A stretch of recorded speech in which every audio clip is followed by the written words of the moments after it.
a little bit of this, a little post-break rogue trader. My brain started thinking about it while I was eating, and I'm like, man, I want to play this. So,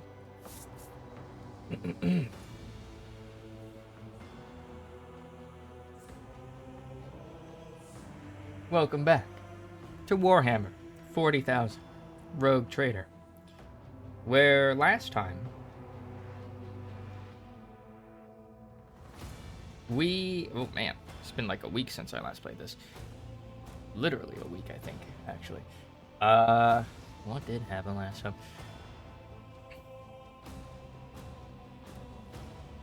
Last time, we had been abducted by a bunch of Drukhari Eldari, and brought to the dark city of Cormorag in the dark web, or in the webway.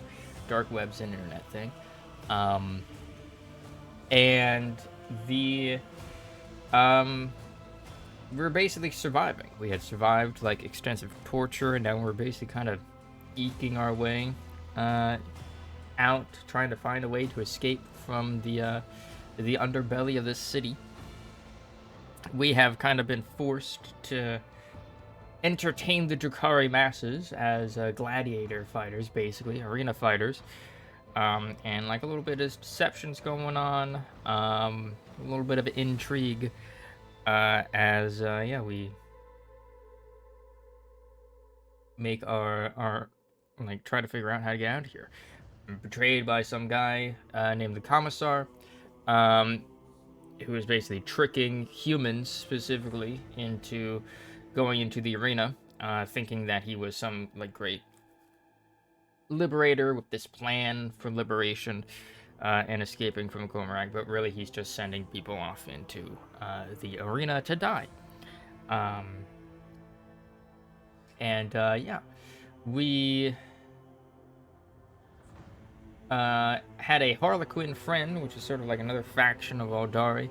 We're weird and cryptic and a bit silly, who kind of cryptically like referenced us or nudged us towards seeing some Meister of Flesh or whatever,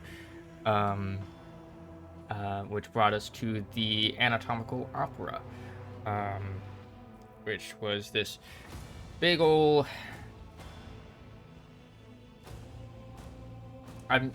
eugenics experimentation lab. No politer way of really putting that. This Drukhari guy who's just kind of takes apart prisoners and modifies them, messes with their genes and whatnot, and basically just kind of sends them off to wander the Undercity or to fight in the arena and whatnot. We had talked to this guy. I forget what his name was. It started with a T. Very imperious guy. We tried getting his help, and we kind of had to suck up to him in order to get his help. He wanted us to kind of, in exchange for like favors rendered or services rendered, he wanted us to kind of collect interesting augments and modifications and whatnot, and bring them to him in exchange for favors, which we had already kind of been passively doing just through our explorations of Cormorag. And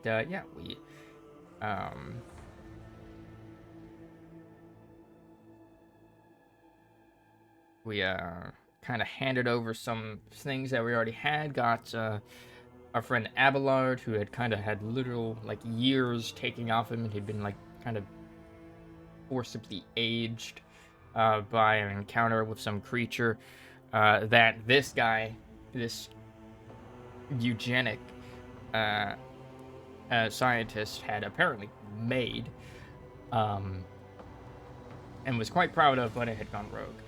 So he also kind of wanted us to get rid of it. We got Abelard de-aged. We met a Space Marine, specifically from the Space Wolves Legion, of the Space Marines. A guy named Ulfar was who we had kind of seen passingly in the arena, but now we were kind of speaking to him, and yeah, he was just kind of singing while eating in this cage in the eugenicist's like experimentation lab. And he had also apparently been doing experiments with Cassia, but we were unable to do anything about her. He doesn't want to release her. Yeah,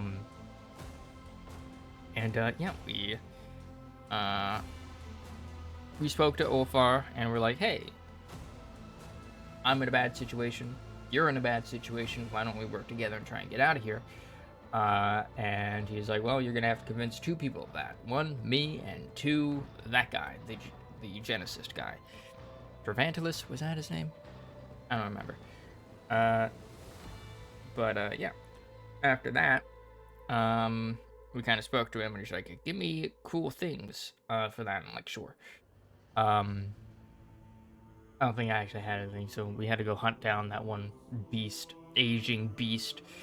Yeah, we did so.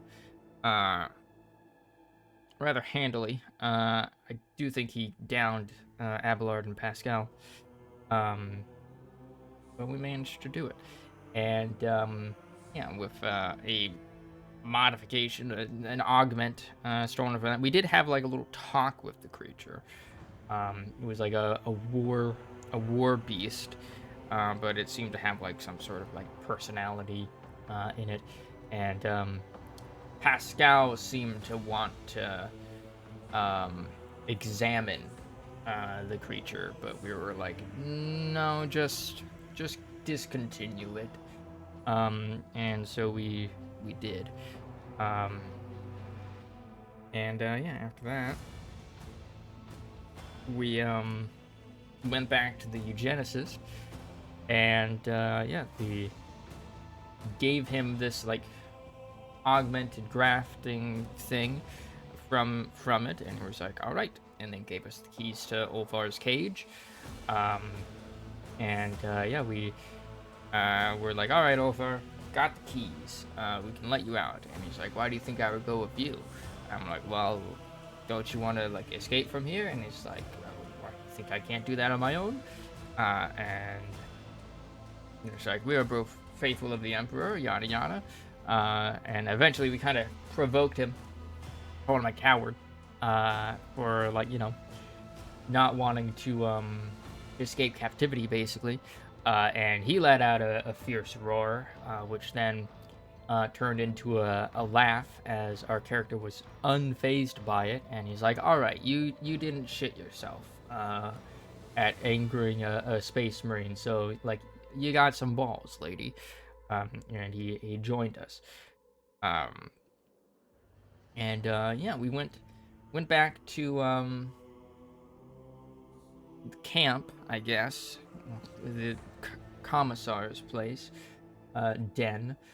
Commissar being that human leader guy who has been sending people to their deaths unwittingly. He's still alive. We haven't done anything about him because he's got too many people on his side. Yeah, we then had like a talk with Ulfar, kind of learned a bit more about the space wolves. They're from the planet like Fenrir, like an icy planet. Very harsh. It's a death world. So like everything there wants to fucking kill you. We learned a bit about the Space Marines. We learned that he doesn't believe that the God Emperor is in fact a god. He just sees him as a normal human, like a great human, but a human nonetheless. He thinks it's like much cooler, like the whole mythos of the Emperor is much cooler when you if he is just a human rather than a god. Yeah,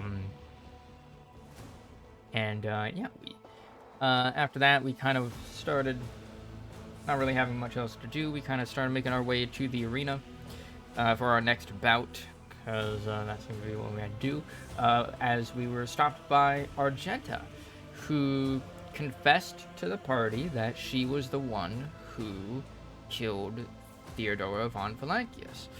That it wasn't Kunrad, though we kind of knew that. He seemed surprised by Theodora's death. Nor was it whatever the fuck the other guy's name, Edelthrad, I think, or anything. It was Argenta. And she kind of explained that, like, yeah, she, like, basically came to Theodora to speak about something when she saw Theodora holding that one kind of gem crystal thing that was kind of warped up, you know? Yeah, not even thinking about it, she just open fired on Theodora and then on Mort, because Mort was Theodora's personal bodyguard, before he could really even react. And she just fucking ran. Yeah,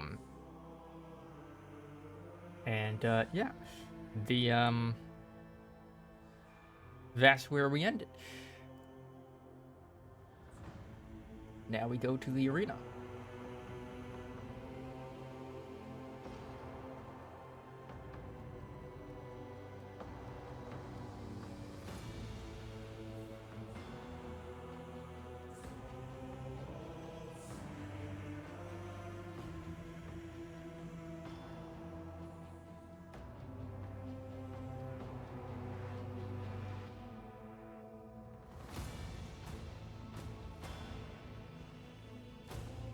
Come on, loading screen. Go, go, go.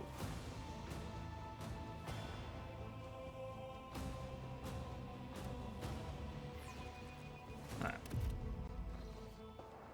Here we go. There's Argenta facing us because she just told us her dark secret. Broken ribs. Head trauma.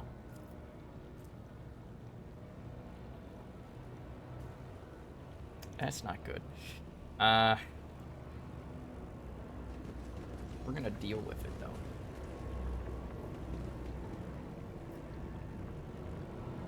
What was that one? Hour of Ada. Anybody else have that? Nope, just me, I guess. Alright. Let's just go in. When in doubt, save. What?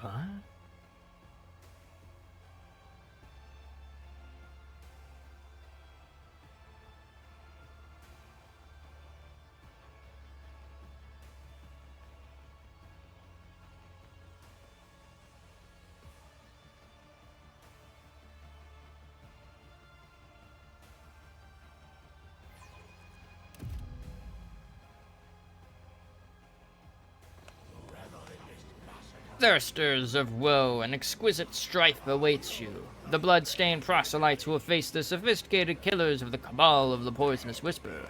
And the challengers who have already survived one fight in the arena will go up against fresh bat meat provided by the cabal of the Wounded Skies.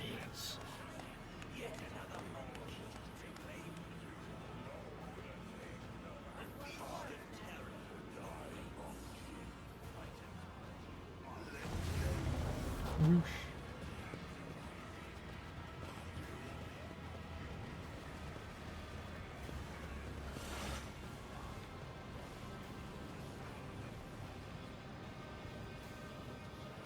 What a curious specimen. All right. I will revel in your pain. Enter portal.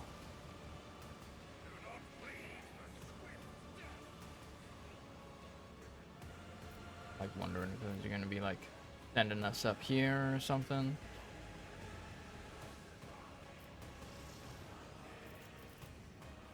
My lad. Okay. Abelard. Let us get you on this side. Ulfar. I don't really know what your playstyle is, so we'll put you there for now.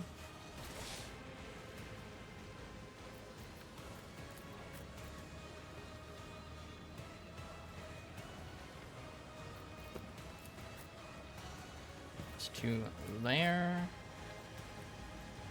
Alright.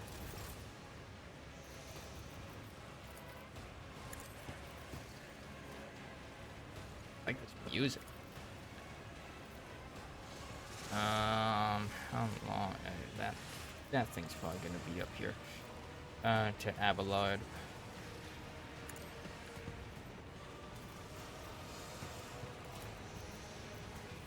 Give this to Argenta.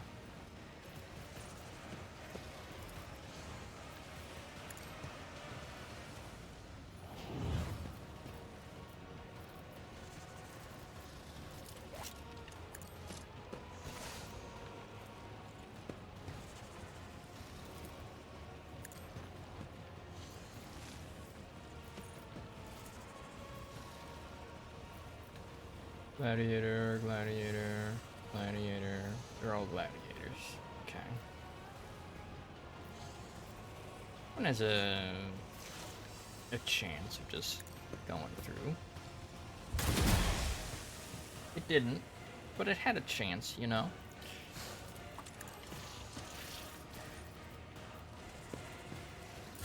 Horror awaits. Your suffering will sustain you. Is that all you got? I've suffered worse. Eat your hand.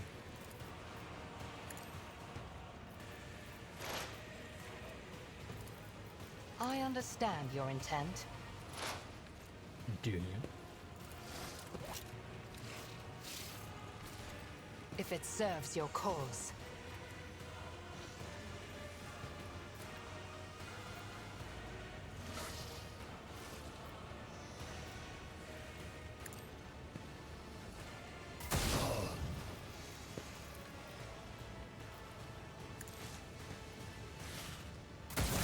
Agony. Hell yeah. Right. What a pleasure.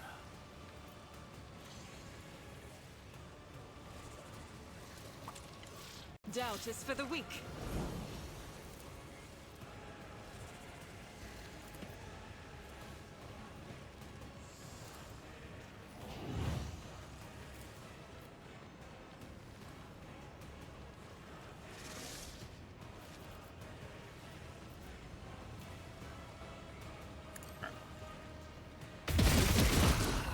Nice. You've unleashed my fury.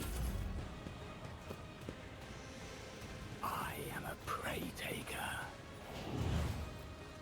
Oh, they're snipers. That's what those are.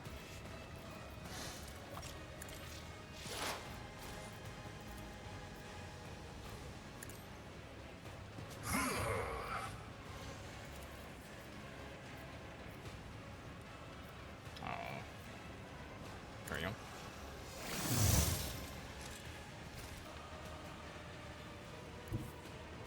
I'll come over here. Oh.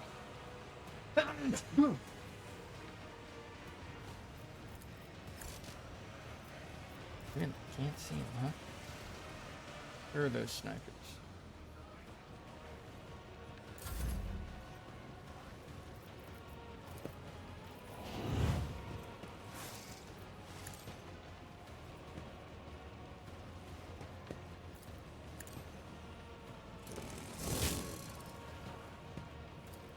Indeed. Oh, yeah. It will be done.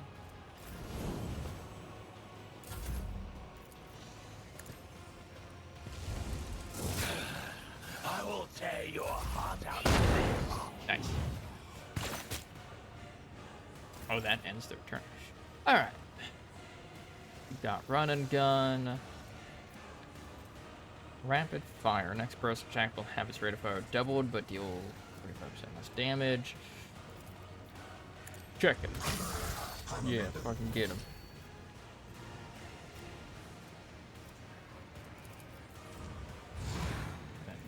Shot. Oh, I did that like way too fucking early.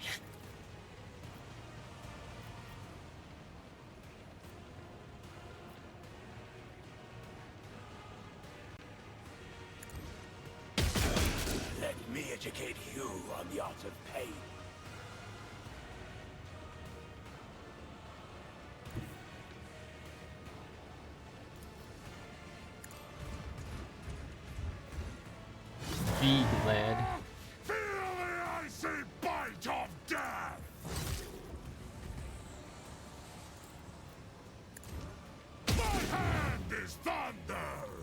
My strike is ruin! Thanks for versatility. Those stacks are doubled into the internal. There's all stacked. Hmm.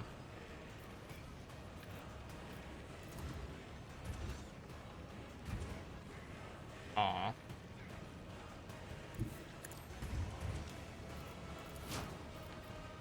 So it shall be!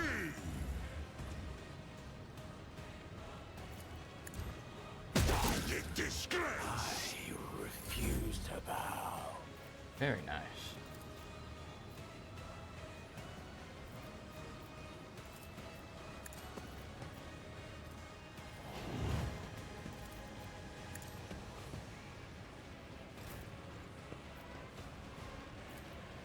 See how the God runes out of your bones!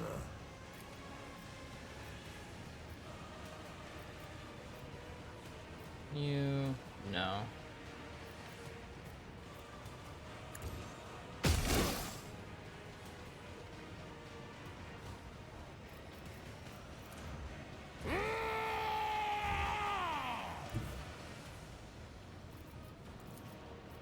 Pick him.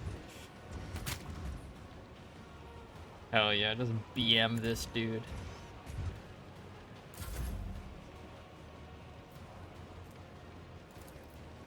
Behold my artistry! And then we give him another fucking turn. Uh-oh. Wolves reign! Cubs play! I mean, we hit an enemy. The bite of death!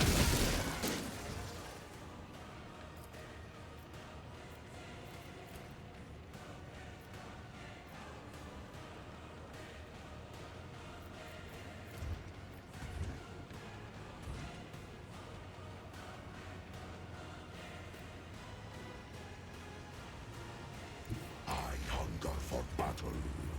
He hungers. Gotta get there, really? That side specifically? Move closer. Hmm?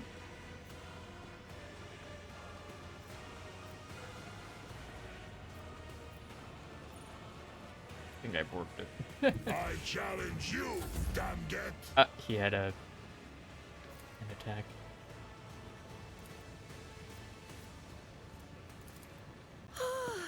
A genius at work.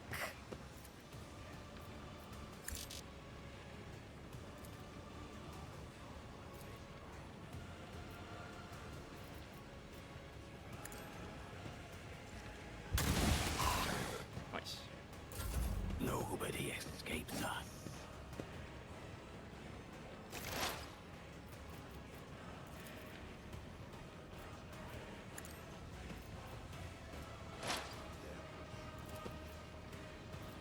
Kinda wish you didn't, like, targets too far.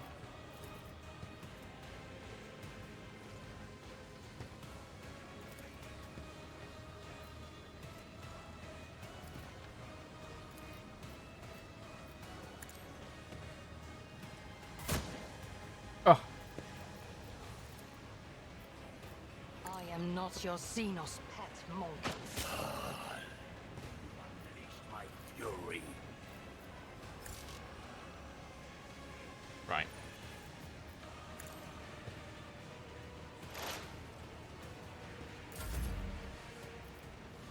Magenta.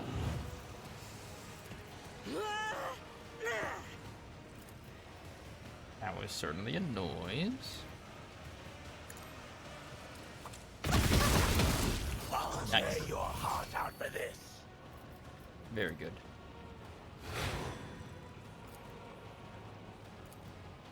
I'll do it.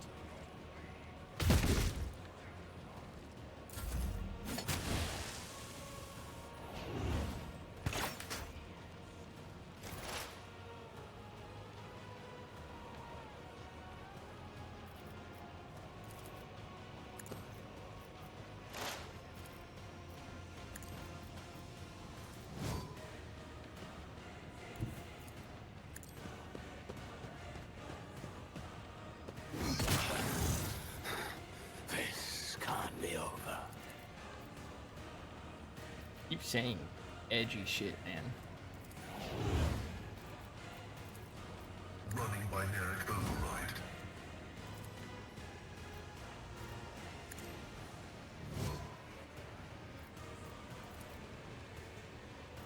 The order is contrary to dogmatic protocols.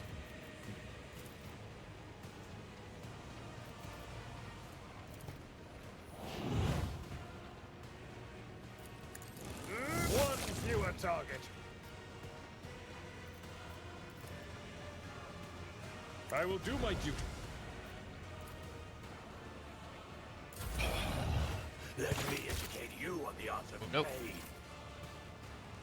Okay, so he couldn't go through it.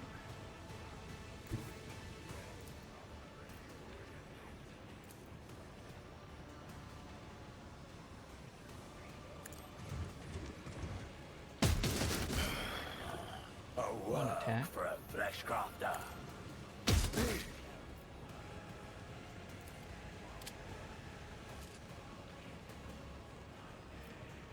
Unleash my fury.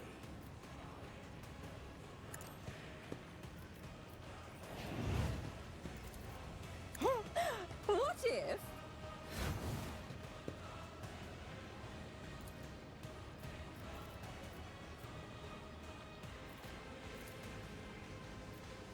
Schemes within schemes.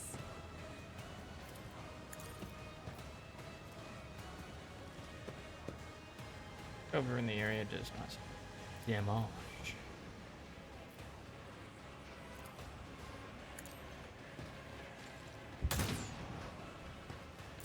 Right. Too far, right? Yep. This tedium is beneath me. I am not your Xenos pet, monkey.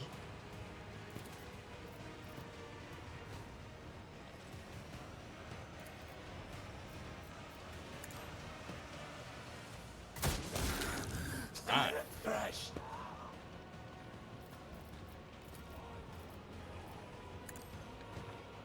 could kill. Oh. Rip. Looks like we're too far. Yep.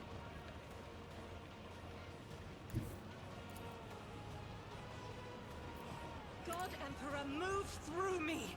Be the fire in my heart.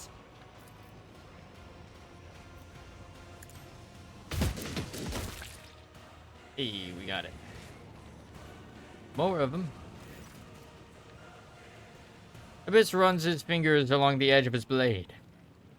Your former captives. You have a chance to rectify the mistake that made you forfeit your Archon's favor. I still don't really know why Marizai lost favor with the Archon. Like, I still don't understand that, I'll be honest.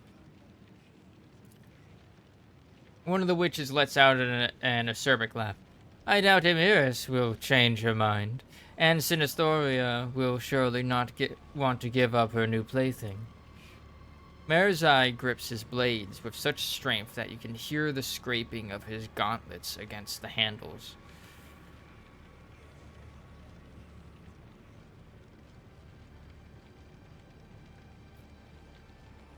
I was told I would be facing untested fighters, not the champions of the arena. The plans have changed, monkey. Abus bares his teeth.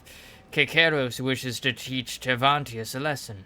Refuse like you have no place in the chasm. Refuse like you has no place in the chasm.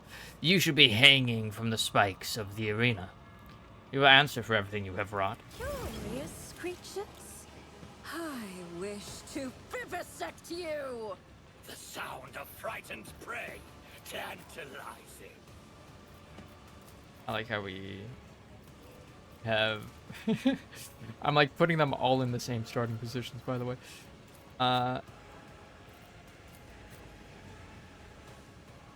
Here, we'll put you there this time.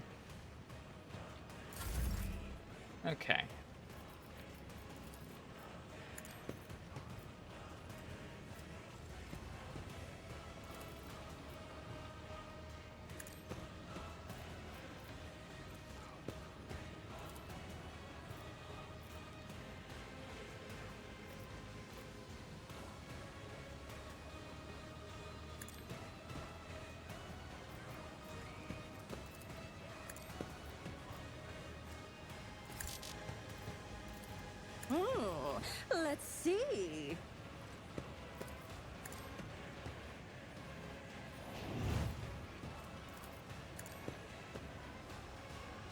good amount of HP he just got given.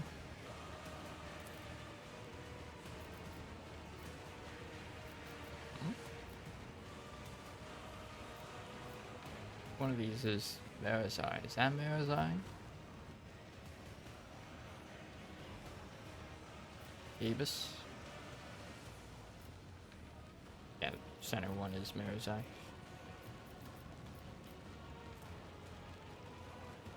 So shall it be. I will tear your heart out for this. Wolves reign! I'm going to come to him. A wicked thought. Let me educate you on the art of pain. Pain is all. God, they're so edgy, dude. I will savor your delectable anguish. I'm sure you will. Horror awaits. Marazai I understand made a your mistake intent. going there.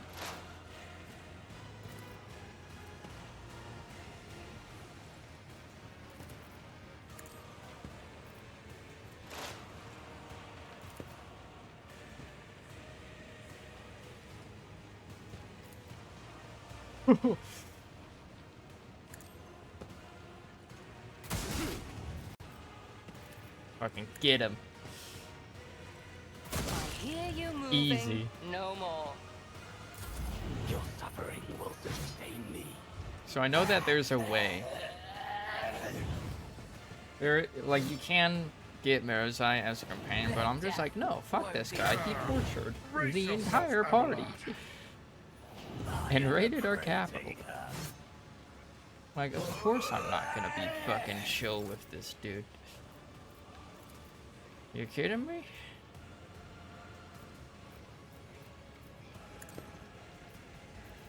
Like, why would I? At your beck and call.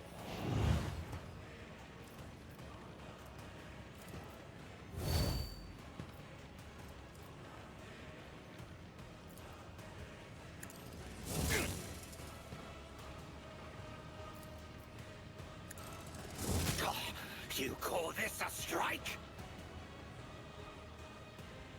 Why does it seem like they don't have HP? Like, what's up with that?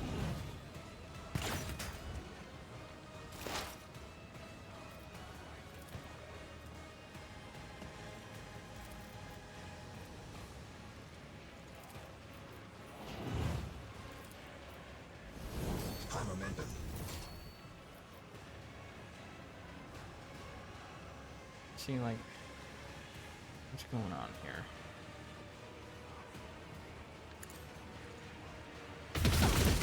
You will pay for this in blood.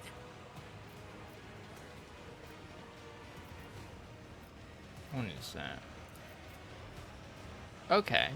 They do have health bars still, so that's good. Power resides in the will of the righteous. For you, my emperor. real pain. Okay. Okay. Good. They still have their shit. Aww.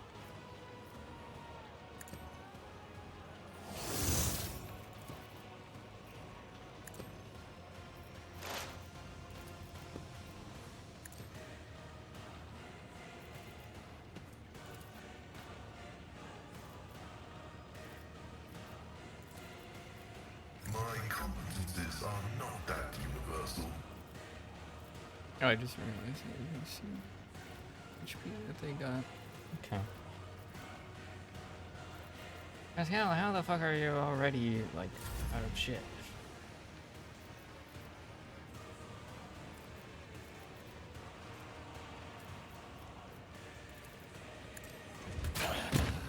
A work for a flesh crafter.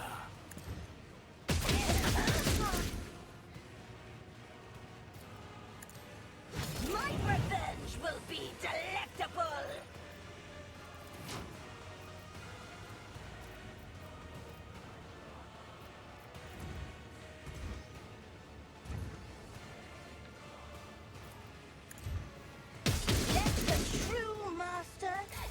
neglect the pain.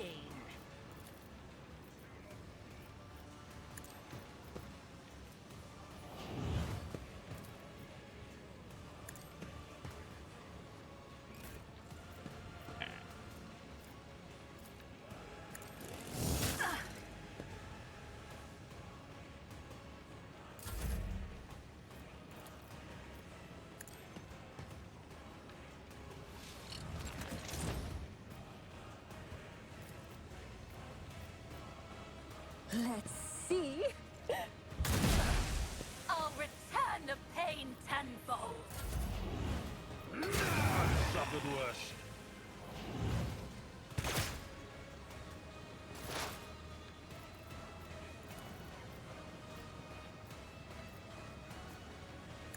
Good for you. My hair kind of looks like they're in the gibbet.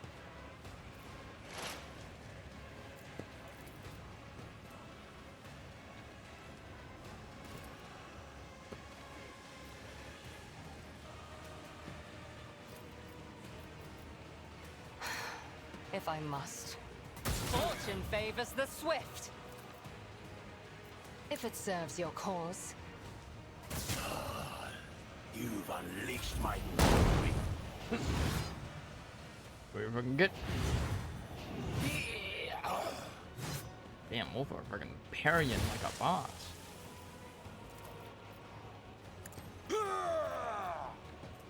Indeed. Victory is imminent. An exemplary I'll show strike. you the real pain. Can't quite get. Where is that? Rip.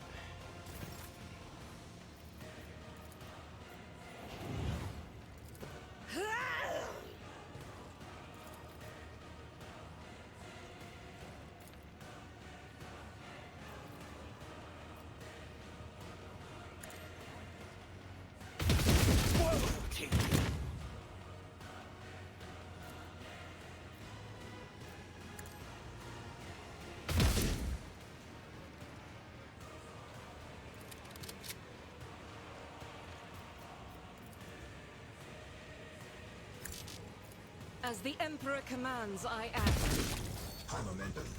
I am his will made manifest. I'll do it. This is why I was chosen. You will pay for this in blood. Doubt is for the weak. I'm sure I will. For you, my Emperor! You call this a strike? That is not the Emperor's will. Alright, very nice.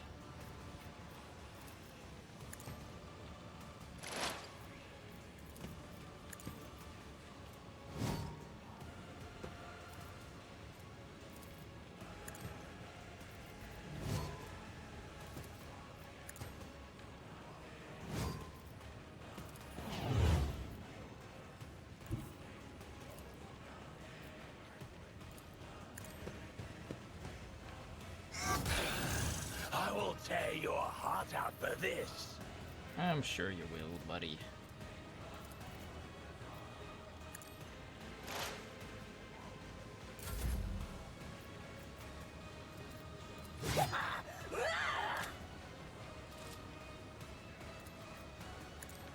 I have become the Allfather's worthy instrument!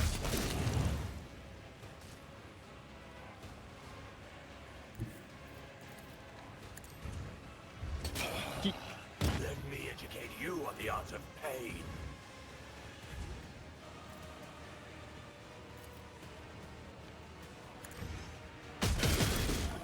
A work for a flesh crafter.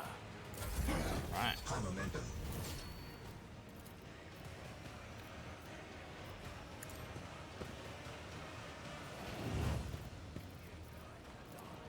Schemes within schemes. Give our buddy some more. Yeah. A maelstrom of madness!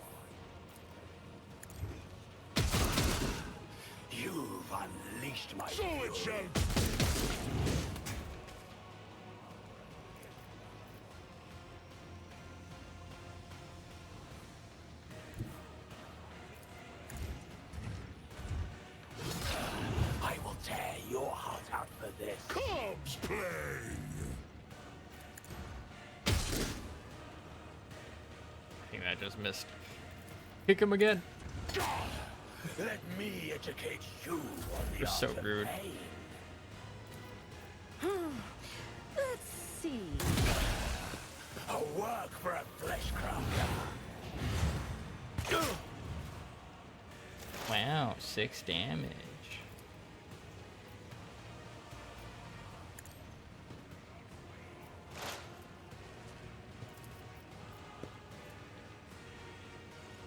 I am not your Xenos pet monkey.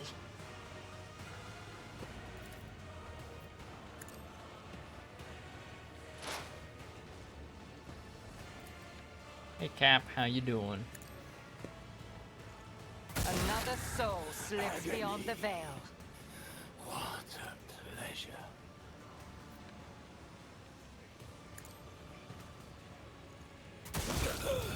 She is here. I just woke up. Nice.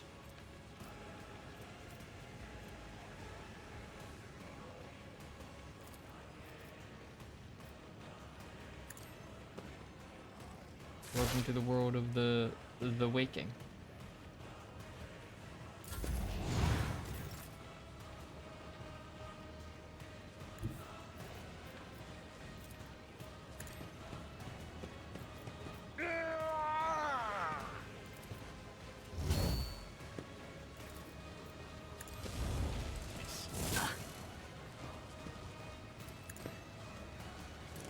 Target well I'll struck. return the pain tenfold.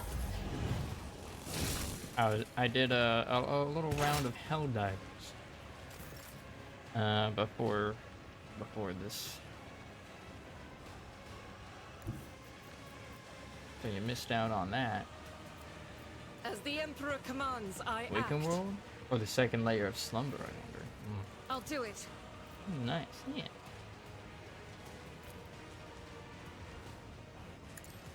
I played with a public group.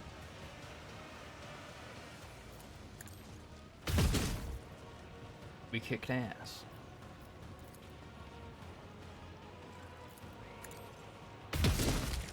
Phew.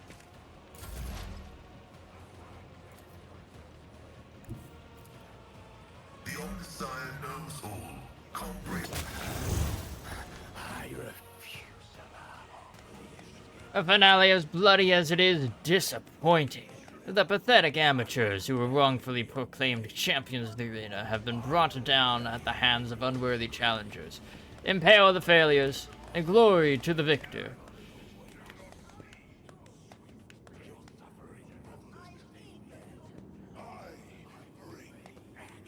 Did you see the new things? Nah, we were only playing on challenging. Get out, Monkey. Tell Tervantius that he will pay for this insult. Was only playing on difficulty 4.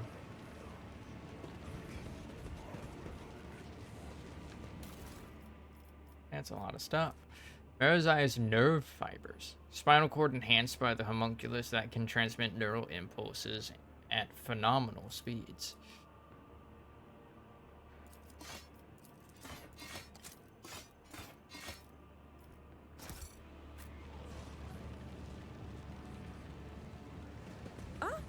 One step at a time, amidst the madness.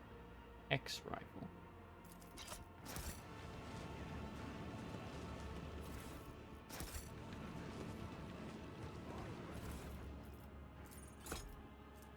Evis's neuroagonizer. The bloodstained proselyte's neuroaugmetic that turned pain into pleasure and enhanced the owner's reflexes. I think I heard all fire got a buff, so flamethrower is stronger. I don't remember. I don't There will remember be no what the peace patch in notes my were. wake. This portal stitches 2 pieces of the Cormorag subdimension to a phantasmagoric canvas of the surreal. Yeah? Oh, we leveled up. Right. Special ability.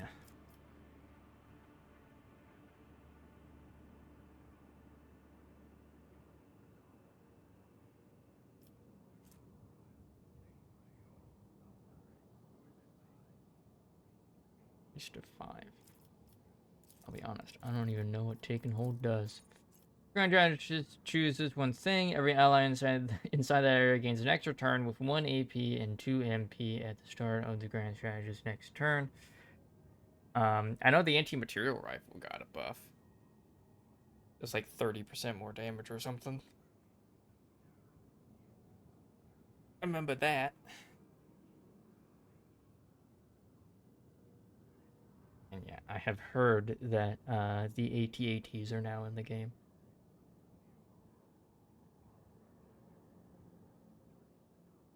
For every enemy that was killed in the selected combat tactics area. Okay.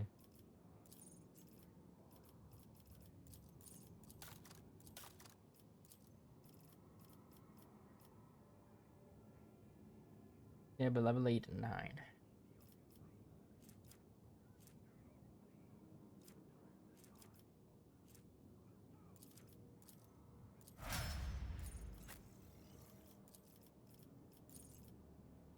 Okay. I don't know which of these are. Okay.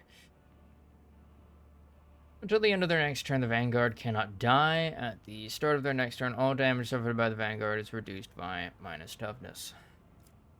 Okay, I already have that one.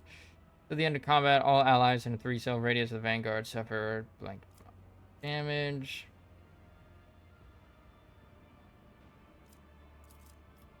That one. Torch Militant. These two I already have. Okay. First time in combat that the Arch Militant reaches 0 wounds while under the effect of steady superiority or heroic sacrifice. I'll be hell diving later. See? New attack grants a stacking plus 2% bonus to critical hit chance. To the end of combat. Attacks do not spend all MP. Additionally, each attack grants a stacking plus 5 bonus to dodge for 1 round. Go with the crit chance.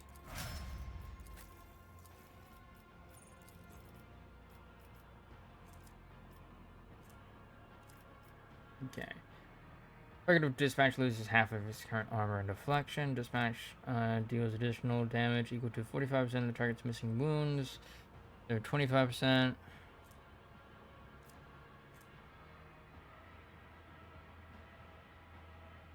Exit Disturb.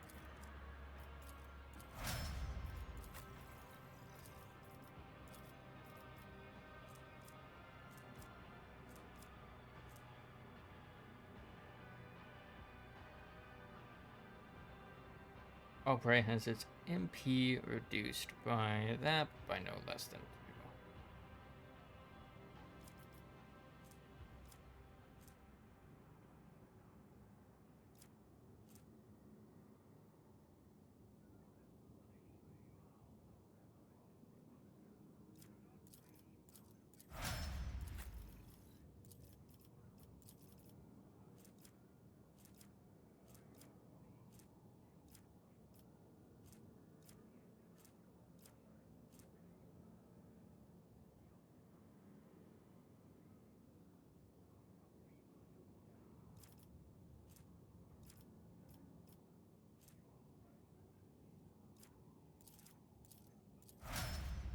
Okay. Easy level up. You don't have to read through like 50 billion things. Okay.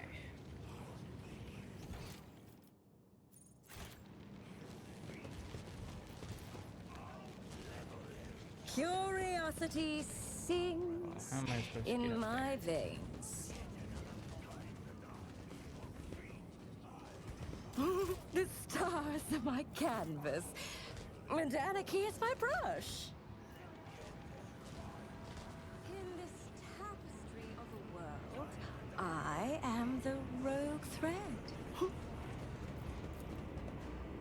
I beg of you, end my suffering. I don't want to die. Of course, always kind of a sadistic decision-making process as excruciating as possible.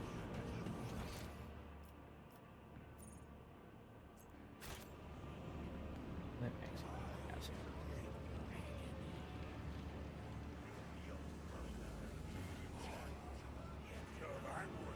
was the last arena we were at. There we go.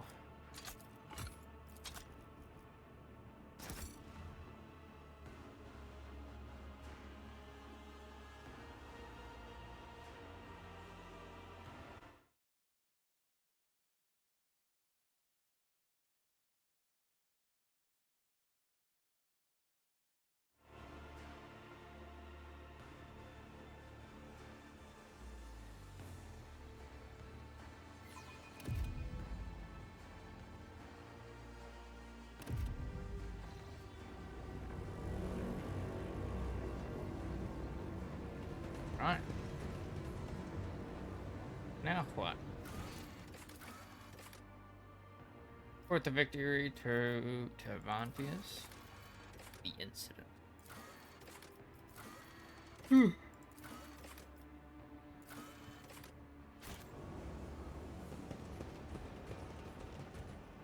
Oh, what lies beyond?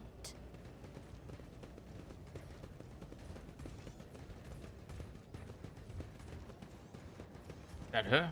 The one who butchered the blood-stained proselytes? What an affront to the court. The witch has lost faith, and soon it may no longer be a figure of speech.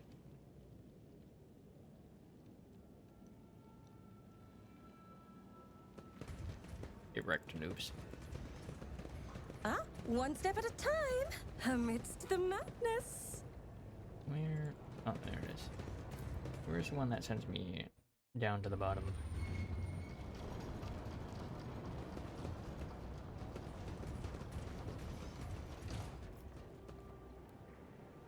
They say the rack walks the streets again, collecting wretches for the homunculus so that he can harvest their organs. But what can you do? That's life in the spires. I killed Rack. They will see. Oh, yes, they all will see. Heard of the laughing racer, the one who dies in the arena every time and then stands up alive and walks away?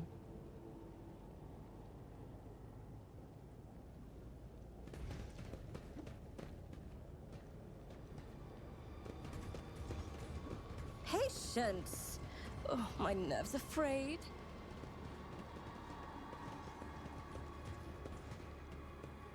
I think those ones are supposed to be there. Okay. There will be no peace in my wake.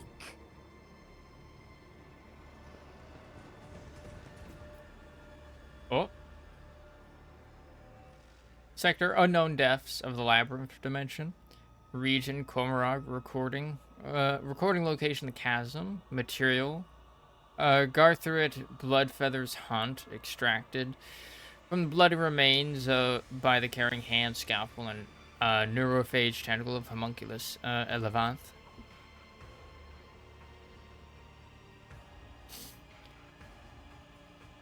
The rising currents carry the smell of pain, blood, ichor, and failed ambitions. The smells of the dark city. With my wings flung open, I weave a path through the spires like a dark lightning bolt, chaotic and unpredictable in its patterns. To fly is to hunt, and everyone in flight hunts everyone else. Even I, Scourge, Gatheriot, Bloodfeather, do not have the privilege of inviolability around these parts. I may become someone else's prey, except probably not today. This day I am the hunter.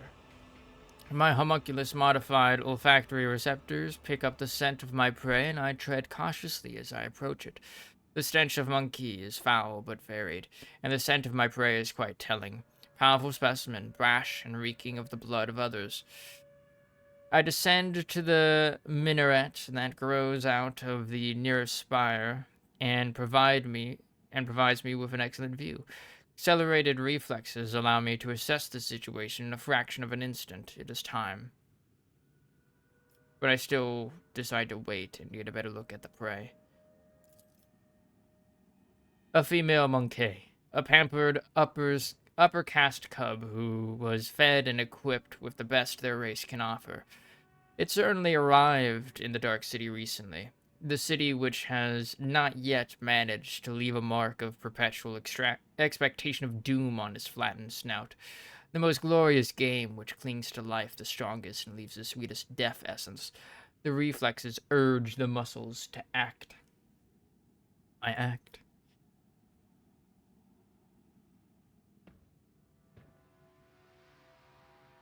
The shard combine spews forth a stream of crystalline projectiles that howl and shatter as they pierce the flesh of the prey. A deadly slashing blizzard drapes the street in bloody snow, the bodies of random passers-by caught in the fire falling to the ground. This is a common occurrence in the spires. Everyone around me flees from the field of death whose borders I have made clear. The prey falls but is still alive. I did not expect the hunt to end with the first salvo. The prey is badly injured. I can easily finish it off in the open.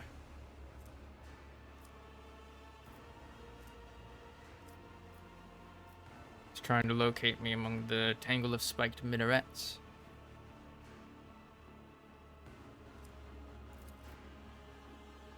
Its frantic gaze is looking for my winged figure. The hyperpupils allow me to examine the prey's face. I can see its eyes scrutinize my gear.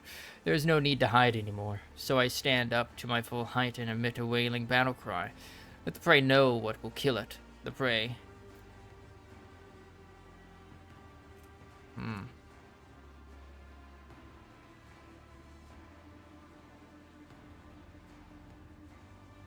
Summons companions to its aid, or breaks into a run.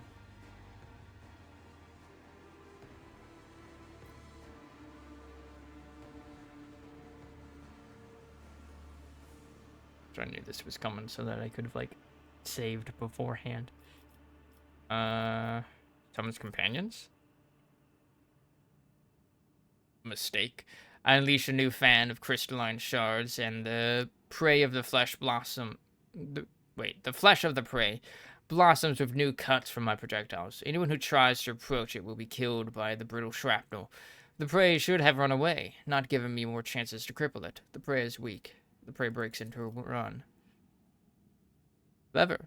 By escaping from the open streets, the prey has deprived me of the advantage of my long-range weapon. But I will not let it escape, so I spread my wings and soar over the alley, pelting the prey with bursts of indirect fire. The chase must not end too soon. The petitioner wanted my prey to die slowly. There is a strangeness to the movements of the prey as it dashes away one moment and freezes the next. My, receptotropin-altered pupils are adept at detecting movement, but they are worse at perceiving stationary objects. My prey seems to be aware of this. 95% chance.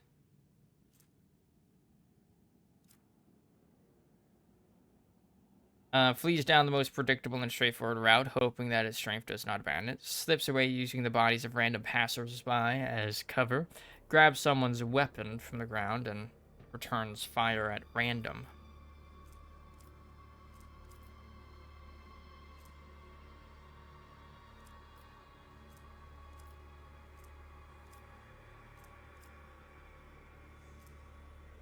Okay. Slips away. Right. Failed by 2, dude.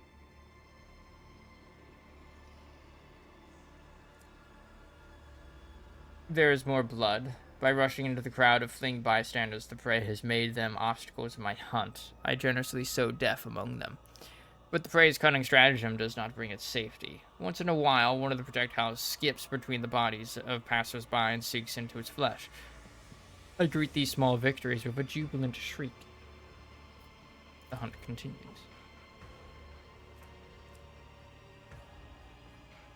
The prey manages to elude me for a moment by ducking into a crowded street. The jet booster on my back emits a stream of ghostly blue flame, and I continue my pursuit. As I storm into the street, I see the prey again. This is a nice catch. The petitioner wanted me to deliver the prey to her, but I decide to do something different. When it is over, I will impale the body of the prey on a spike protruding from the highest spire, so that it serves as testament to my victory. My flight is swift. Everything unnecessary and atavistic had been cut from my body so that air currents carry it like a projectile from a splinter rifle. Alas, this is also my weakness. I'm so light, even a small obstacle can throw me off course. But the prey has no idea how vulnerable I am in flight. The initial horror caused by my sudden attacks has already worn off. The prey has suppressed its panic and is acting decisively and boldly, commendable triumph of will over its instinct. Seeking to slow me down, the prey bars my way with a cataclysm?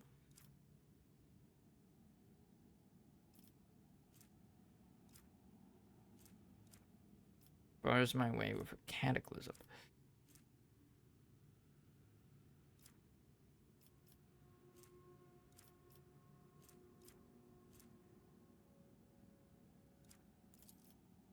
Yeah, I didn't think so. The bowels of the Dark City are unlike any place my prey would call home. The unnatural snarl of pocket dimensions confuses its mind, and I manage to sneak in a couple of extra shots, marking the trail of the prey with new bloody footprints.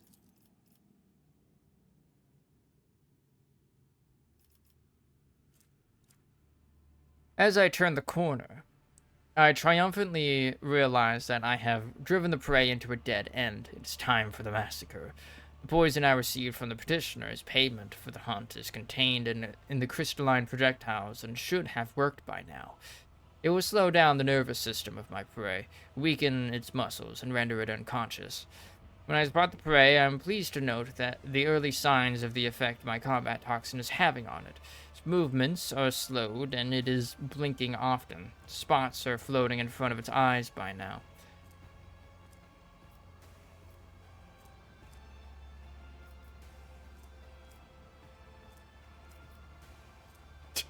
Oh god.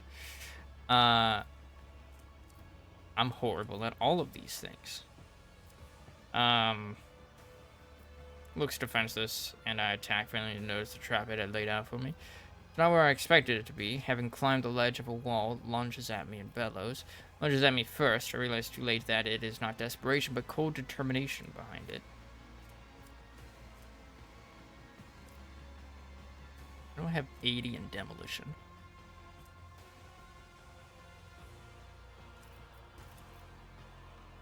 See a monofilament stretched between the walls, a primitive trap indeed. Fold my wings for a moment, and I tear it down with a blow from the muzzle of my shard carbine.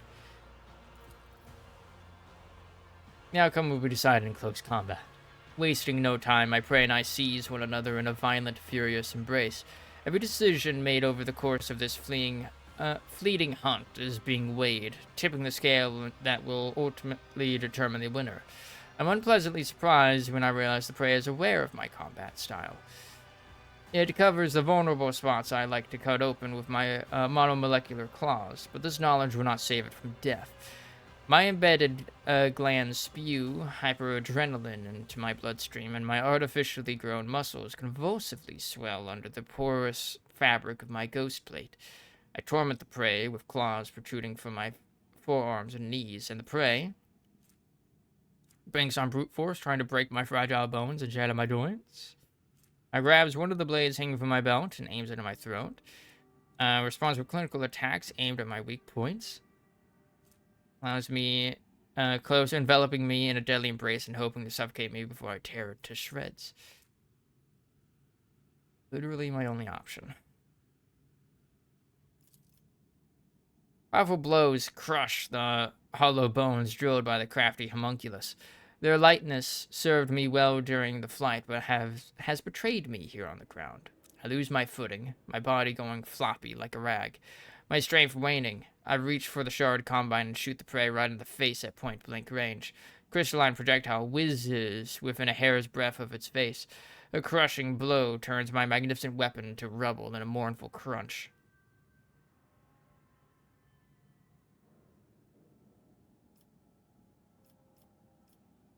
He grabs me by the throat, lifts me into the air, and snarls. Seems to want to know why I attempted to kill it. Would I tell it if I could? About my petitioner, Kikeros, the witch? About how insulted she was by the deaths of her fosterlings, the blood-stained proselytes, in the arena at the hands of my prey? about how badly she wanted to spite the praise master, the sour-tempered homunculus Tervatius, who had arranged that insult. I do not know, for my throat is crushed, and only a faint wail escapes it. I am dying at the feet of my prey. No, at the feet of a monkey. A humiliating end for one who earned the status of apex hunter of Cormorag through torturous alterations of the flesh, and a bloody pilgrimage to the very top of the spires. Does it hurt to perish like this? It does. Is it fair? It is. The chaotic burst of violence that bladed the streets of Cormorag ends just as abruptly as it erupted. Such is life in the spires. I got my ass kicked for most of that. Holy shit. Like, goddamn.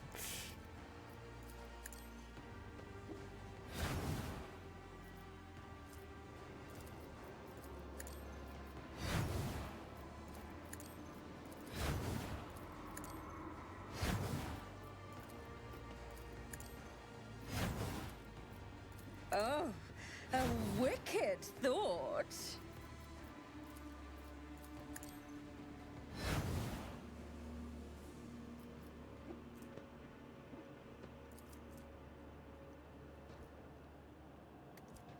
Medkit, huh? Let me help.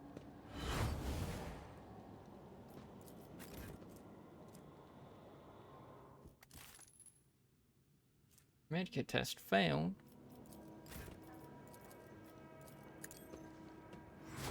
There we go.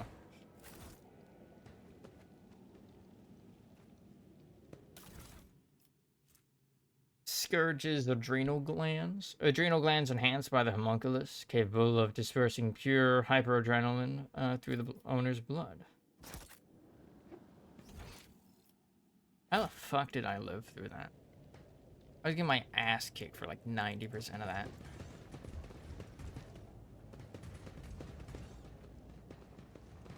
Curiosity sings in my veins. This was absolutely getting curb stomped.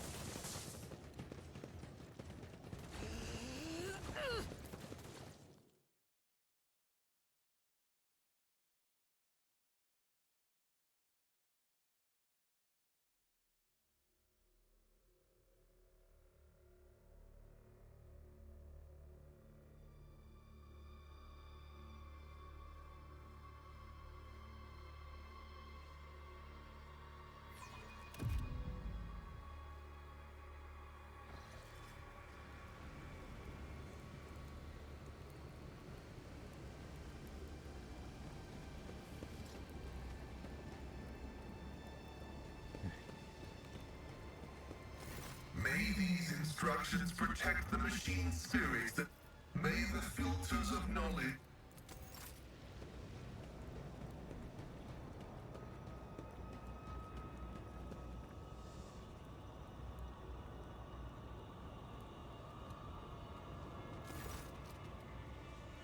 Denta fervently whispers a prayer, calling down holy flame to cleanse this dark place. May terror.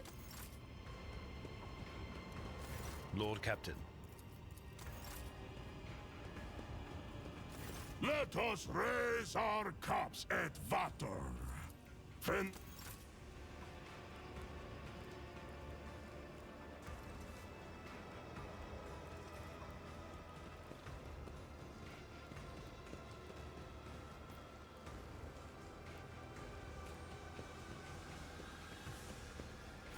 You came back from the dark, Elentark? Unharmed. So says a butterfly struggling in the dark city's web. I will be close, Elentark, and I will support you in the coming trials, if you choose to let me. Of course.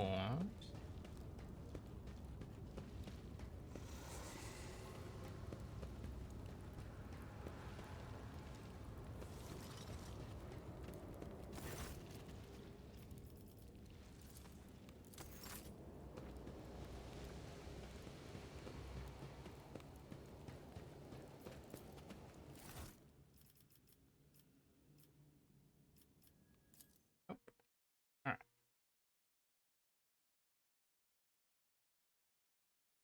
First attacks are harder to dodge. Huh. I didn't know that.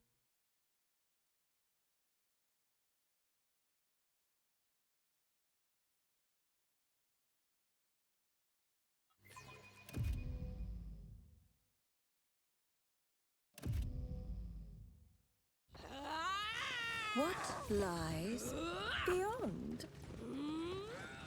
They're going at it.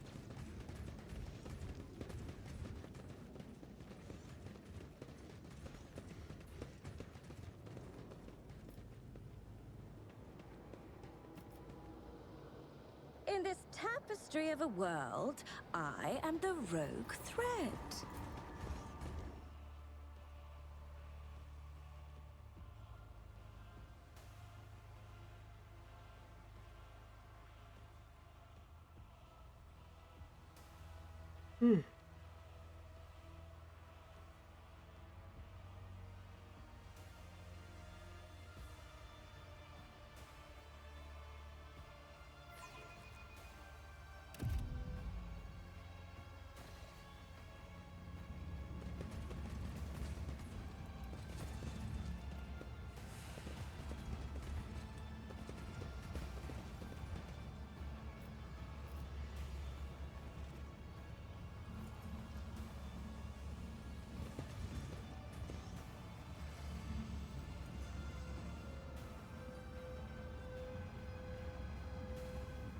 No idea where the fuck Cassia is.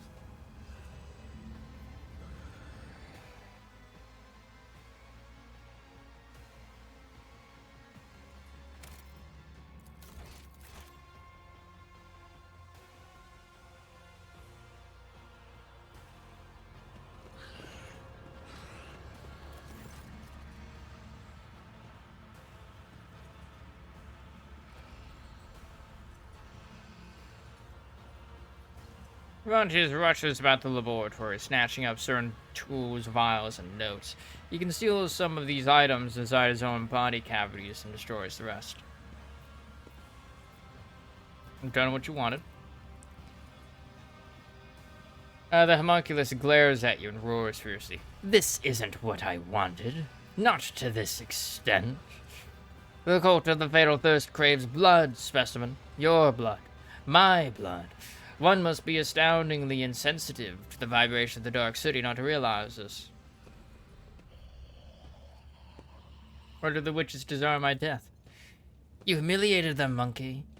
Kekeros and I agreed that she would send fresh meat against you, but she decided to undermine my authority by sending out her best. You slaughtered them, and so it was the cult's authority that suffered. But who cares about a pathetic monkey? You are my lackey, and thus it is I who is responsible for undermining the cult's authority. You dispatched me to kill the witches? Are you telling me you did not anticipate such consequences? It was supposed to go differently. Your performance was supposed to be a lesson in respect, not a declaration of war. You would have killed someone unimportant and made the witches' vanity bleed. The witches would have received your head as a salve for their wounded pride. They would have been reminded for a time that I was still someone who could greatly complicate their existence. Instead, you have failed me. All of you. Kekeros did not keep her word, and you did not die in her trap. It's all your fault that things have spiraled out of control. I don't care about Kekeros. You promised to help me get out of here. Hear mockery in the homunculus's voice. Forget the old promises, monkey. This is war. My loyal servants are being slaughtered across the chasm. I cannot take any more specimens away with me, and the ones I have already packed are far more valuable than you. And so unravel the rotten threads of the tapestry of fate. Ilantak, here is the true nature of the Dark Ones. A lie hidden behind sweet promises. Having learned from a cruel mistake, I foresaw this outcome. So what's the plan? I will leave the anatomical opera and withdraw to the spire of the Reaving Tempest. The witches won't dare to settle their scores under the eye of my patrons, so the Cabal's valuable servant is safe from their ire. As for you, go out into the streets of the chasm and die, or go to the arena and try to kill Kekeros. Even if you succeed, you will still die. Monkless mutters furiously and haughtily. I should have stopped wasting time on this idiocy long ago. All those pathetic simpletons did was weaken my focus and distract me from my masterpiece. At last, I can devote all of myself to it.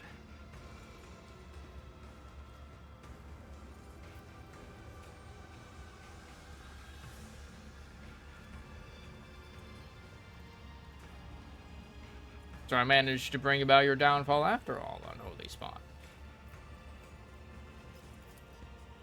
Prentice's voice is filled with loathing. Your insight is astounding, specimen. But have you noticed that you are also doomed yourself? Prentice becomes so absorbed in his thoughts that he starts shearing off pieces of his own flesh with his scissor-like claws. Enter the arena. Succubi will not pass up this chance to gut you in front of an audience. If you could simply wound Kekeros, it would give us both enough time to escape. For that, I would be willing to sacrifice the deadliest and most valuable specimens in my collection. Devantes is silent for a few moments.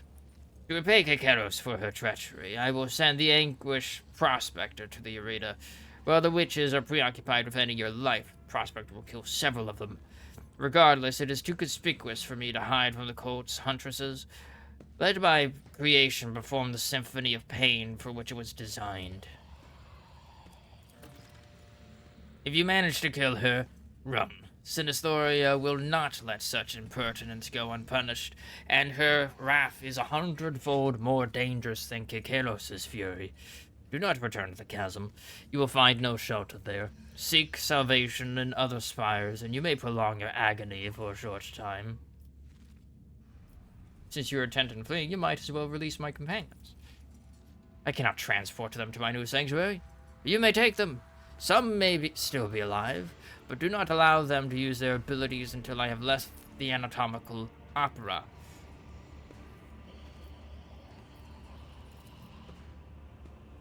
Curious. You've earned my attention, specimen. Speak quickly.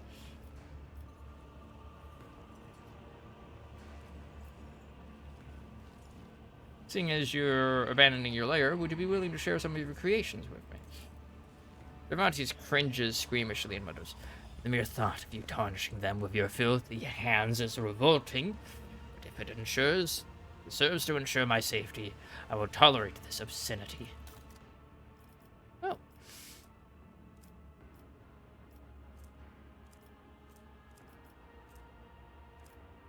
Free runner.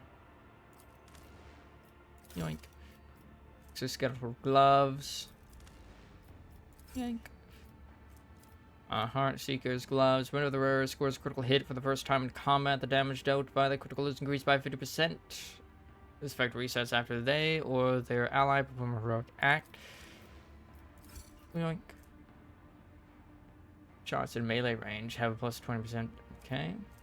Termite Xeno chest plate.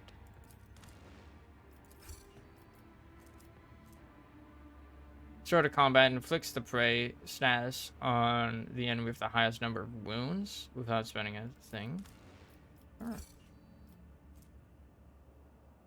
Pitch Black Desolator. This weapon inflicts a special immolation effect that inflicts burning 8, but cannot be removed until the end of combat. The target must also must pass a toughness resistance test with plus 5 bonus, or become stunned for 1 round.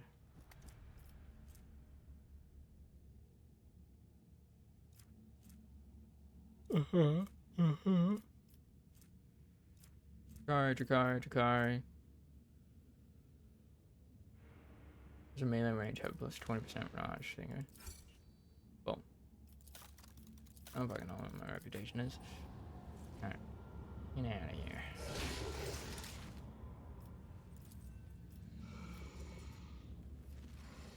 Alright, can you mend my body?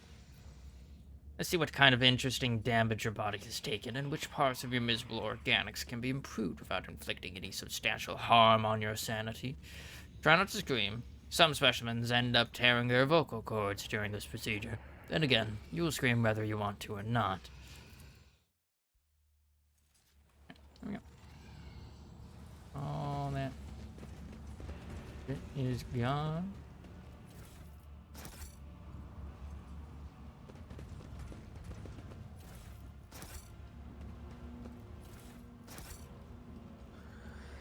One step at a time, amidst the madness.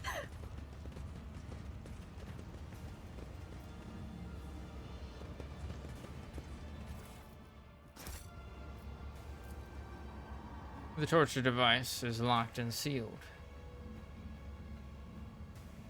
There will be no peace in my wake.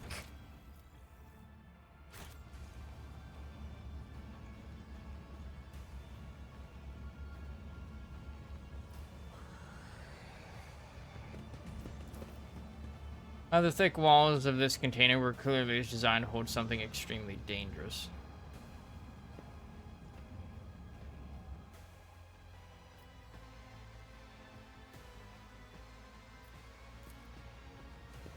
It's gonna be Cassia. Yep. Oh, my ears are ringing.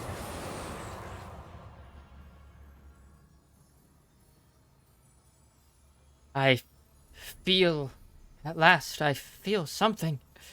You see horror and confusion in Cassia's wide-open eyes. Her face, neck, and hands are gruesomely scratched, and sticky blood is dripping from the tips of her claw-like fingernails. Ah! Why are there so many of you at once? Red, black, violet, scarlet, yellow, dark, maroon. Away with you! Stop swarming my thoughts! Cassia clutches her head again, this time covering her third eye, but you can already feel the breath of the warp coming from its gaze. Medea, I cannot control it. Powers flowing through Cassia's fragile body make your head swim and your hair stand on end. Your body is burning as if you have been doused with a vat of molten plasteel, and your head is teeming with strange whispers, shadows, voices. Every breath is a struggle, as though something is scratching at your insides, trying to claw its way out of your chest. Your gorge rises. You have survived being exposed to the Navigator's open eye, but will your body and mind hold if it occurs again? Irlita desperately clutches the spirit stone on her chest. Elantak, hurry. She who thirsts is looking through the three eyes of this monkey, looking at us. Cassia, the worst part's over, taking you away from this place. Lady Navigator, compose yourself. You're embarrassing the Rosalio line. You're in enemy territory. Unless you regain control of yourself, I will end this tumult. Pick up pistol from the floor and shoot Cassia. No. First part's over, taking you away from this place. Cassia struggles to focus her eyes on you. An unfamiliar expression is imprinted on her pale, gaunt face, one that is stern, confident, and imperious. Same expression you saw on Theodora von Valancius's face when you first met her. What makes you think you can even save yourself from this place, Lord Captain? An eerie chill runs down the entire length of your body. It is a feeling you forgot, but recollection swiftly follows. Someone else's turmoil and emotions, and a will that is not your own. This crushing wave is about to consume you.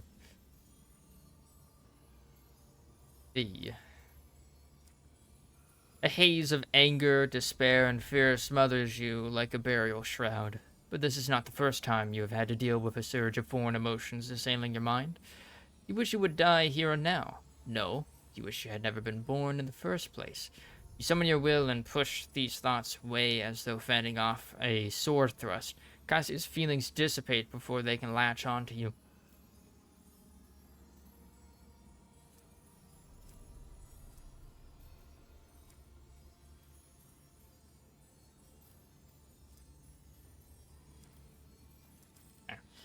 You are frightened.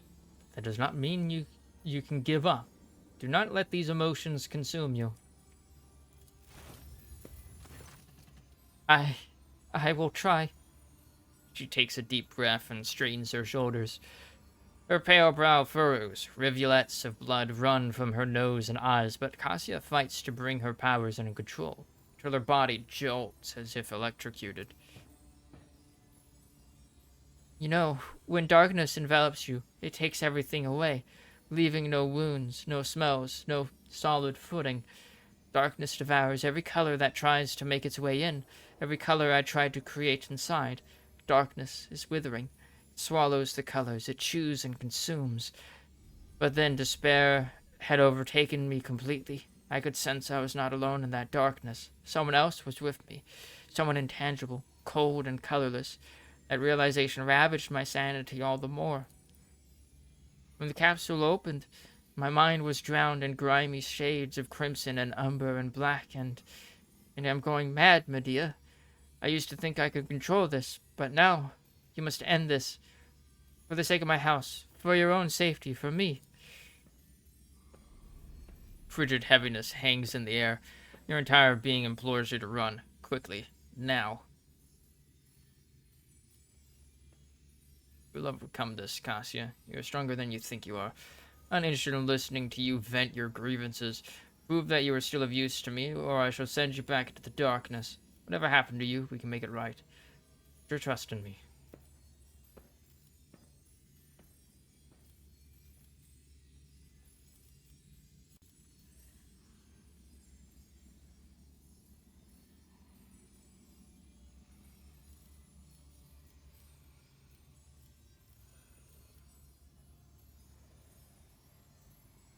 Stronger than you think you are. Remarkable.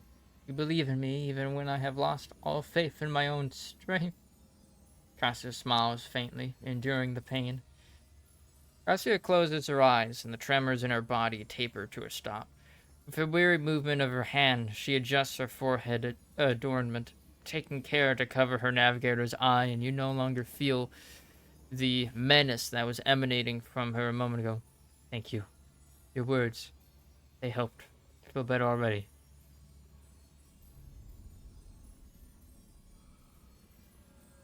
God damn. And now, I escort you out of here. Paid dearly for the injuries you caused me. Come with me. Thank you, Emperor. You look like yourself again. Let's depart. May I escort you out of here? Glancing nervously at the homunculus' artifact, Cassia nods courteously. I would be honored, Lord Captain. If I might ask you to lead the way?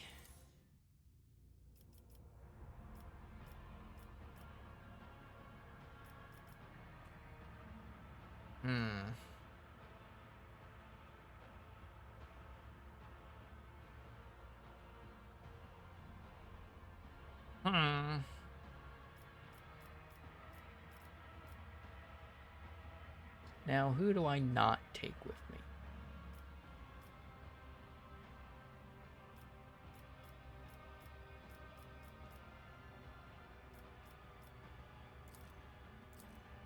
Yeah, like, I need Pascal for, like, tech stuff, though.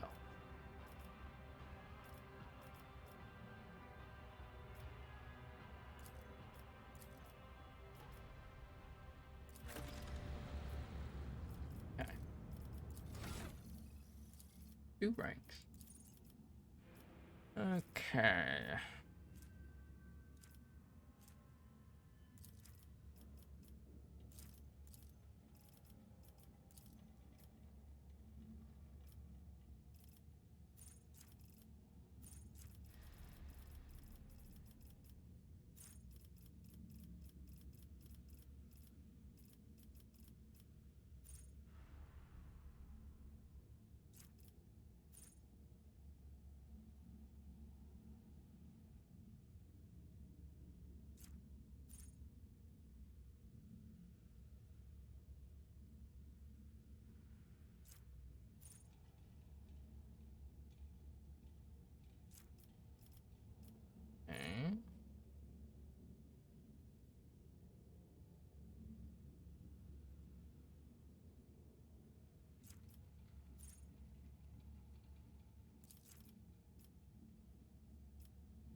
Okay.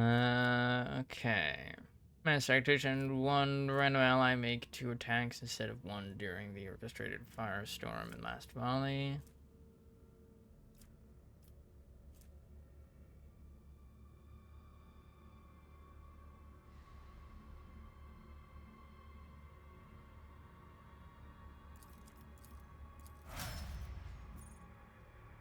Okay.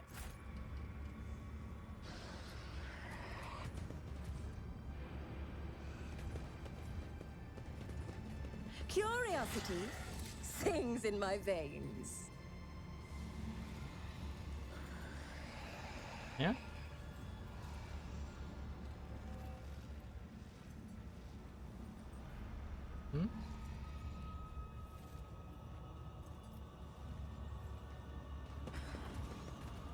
I don't know what the fuck just happened.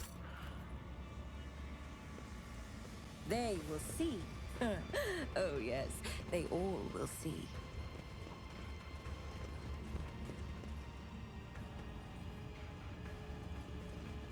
Oh, there's like switches.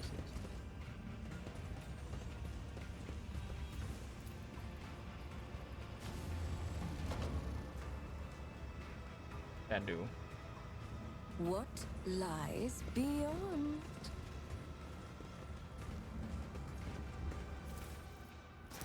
Yoink.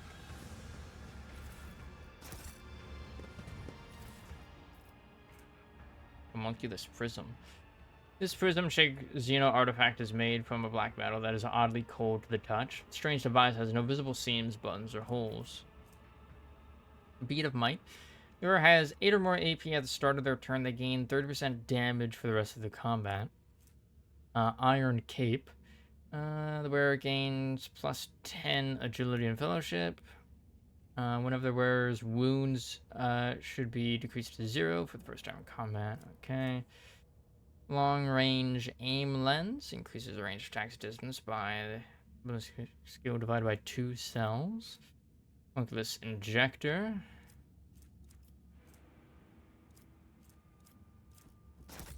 Wink. Patience? My nerves are frayed.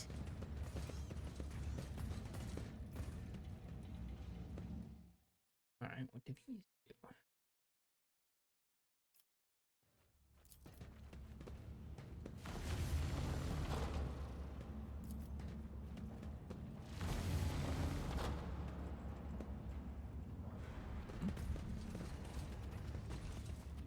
Oh.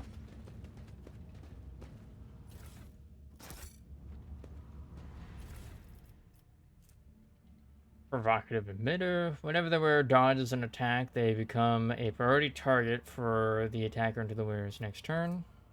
Stinger ring fires a single stinger pod shot that deals 12 to 21 damage and has a 100% armor penetration. The target must pass a toughness resistance test or become stunned for 1 round. Spiked boots. At the start of the combat, the wearer inflicts bleeding on themselves. Whenever the wearer performs an area melee attack, they inflict bleeding on all hit creatures. This area attack, okay. Ossifier. Daughters.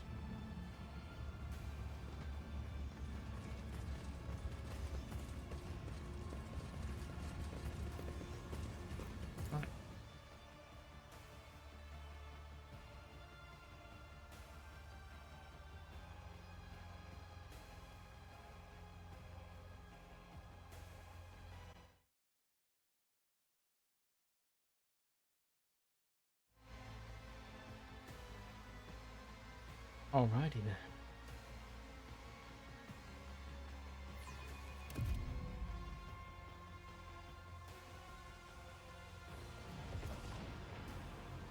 I've insulted the cult of the witch. Oh, another annoyance. You will fall! I've insulted the fighting pit itself. The witches are longing for you to die.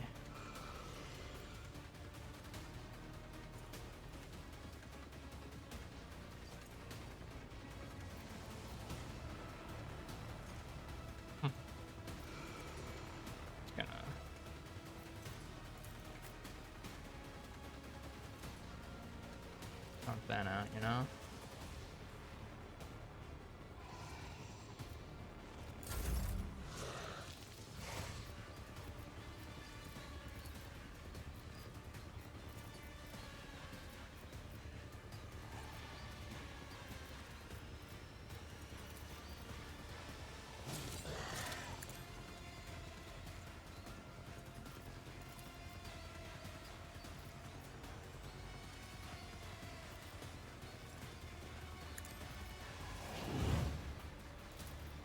Oh, a genius at work.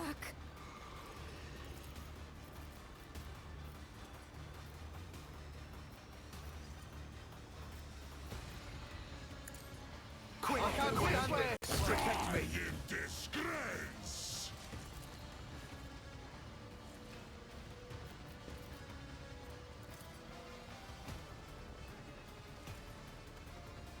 I am a navigator.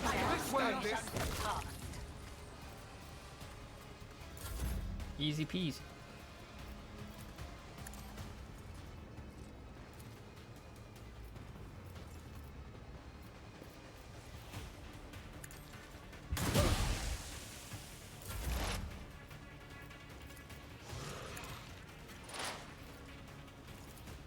If it serves your cause.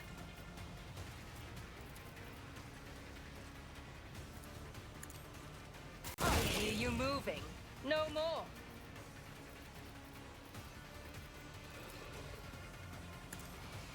Another soul slips beyond the veil.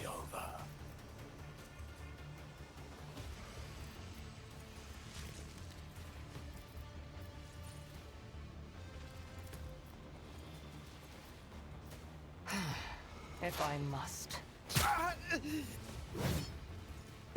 I'll do what it takes. Quick! Uh-oh.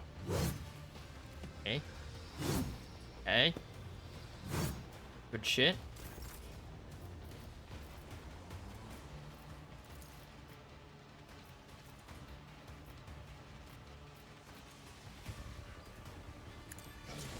My soul hunger beckons. Feel the icy bite of death!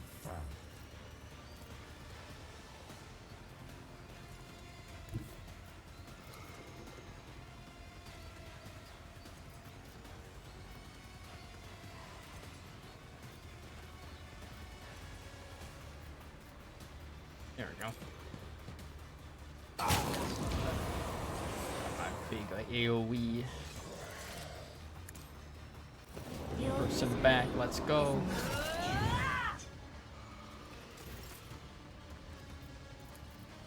In the name of House Orcelio, I shall prevail.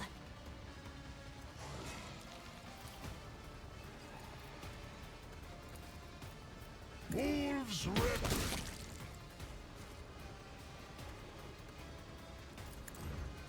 Agony! What a pleasure.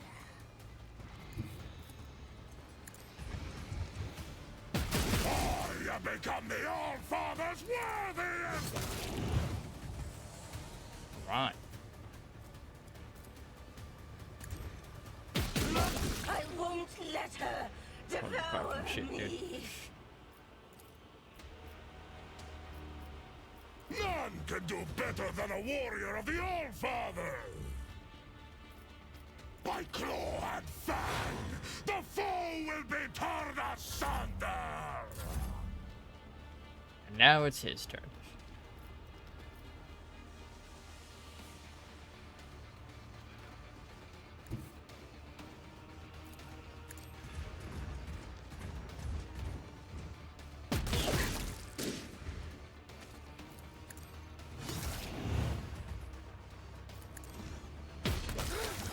Silent thrash!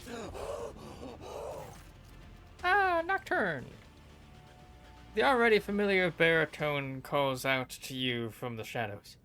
The key unlocks a door that will then lead to one that only happenstance will free. Your chance I'll be, to me the bolts will cede. Your part comes next to break the bonds and flee. To you, the merchant vagabond, I bring the gift of providence. But will you look? Grazia clutches her head at the side of the Harlequin, and scarlet blood starts trickling down her cheeks. Your colors, Xenos, are fractured and wrong, as if refracted through a distorted prism. What should be familiar is dispersed, and the bedazzling shades won't stop twisting madly. Xenos, tilting his head to the side, looks at Cassio with curiosity. So many things can three eyes glimpse at once. Shael's veiled paths and caverns of the soul, but with 1,000 sights you could not see the wrecks of fate beneath reality. Past creaking walls will twirl you round in halls of intertwining serendipity. But not just yet, the dance calls for repair. Your partner is, for now, tied up with me. I do not understand. Oh, nectar sweet, your name is ignorance. Make sure to savor every drop before your glass is drained by insight in a blink.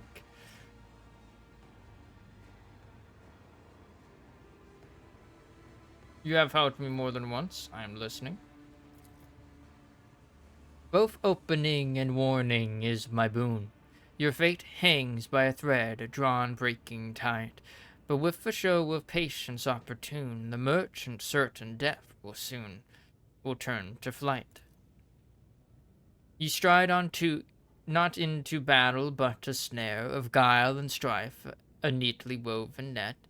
Lust's mistress lifts her sword into the air, and baying for your blood her pack does set.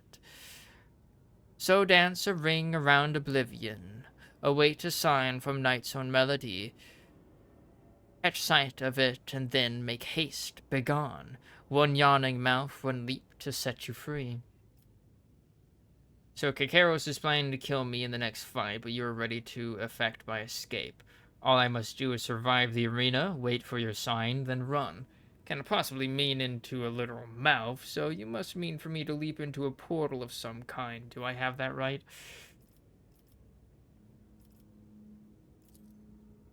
The Harlequin sweeps into a low bow, like an actor who has performed before a true lover of high art. He seems satisfied with your answer.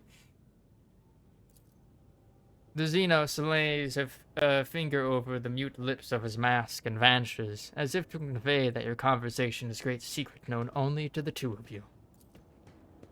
See ya. I like him.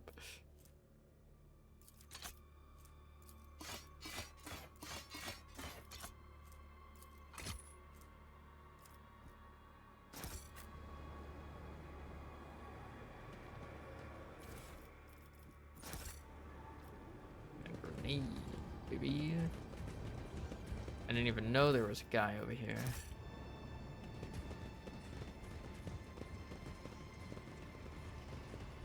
Is that her? The butcher?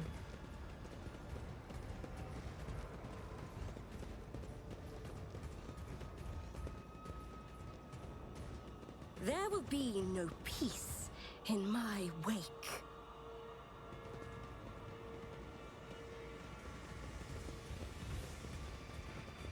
Okay, now that we have Cassie again, let's go back to here.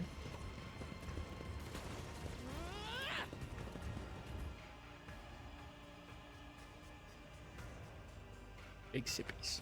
Alright.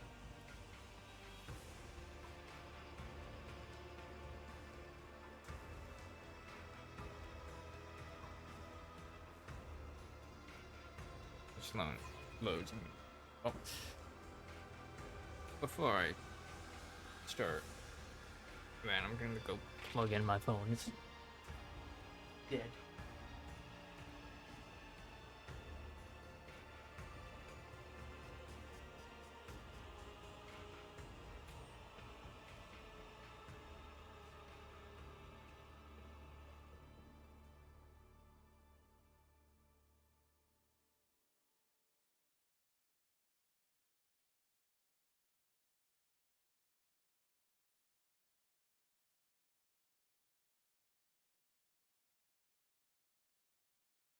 Okay. I plugged in my phone. Hang in there, comrade.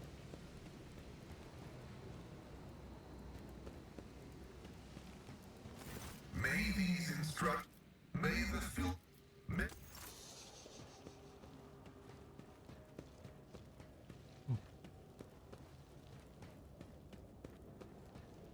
I'm expecting Cassia to be over here, but I guess not. What's this? It's rare stimulant. No.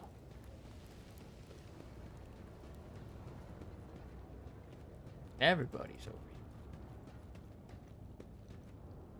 here. Lord Captain. What a relief to be talking to you again. Medea. Your soul shines like the gold of the sun in the darkness of this place. A frail figure, more like an echo of a living human, looks around in dismay. Cassia's disheveled hair is like a shaggy cloud around her haggard face. Her hands tremble as she hurries to smudge a bloody tear on her cheek. Been through quite a bit of pain. On your account, how are you holding up?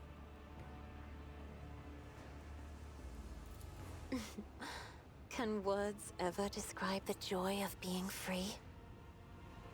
Cassia smiles gently as she puts her hand on the spot where, not so long ago, the artifact used to glow.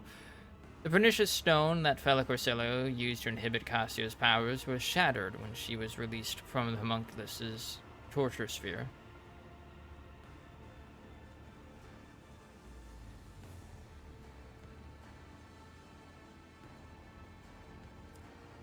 As for the rest, don't worry about it.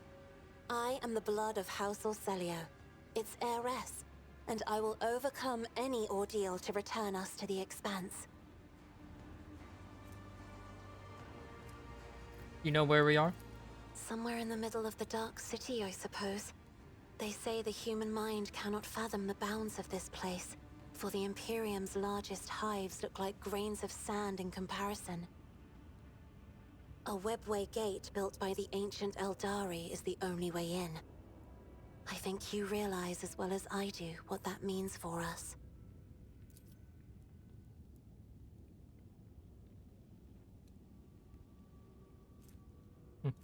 Interrogator von Calix must have told Cassia about the Dark City during one of your warp voyages. Since day one, those two have preferred each other's company to anyone else's.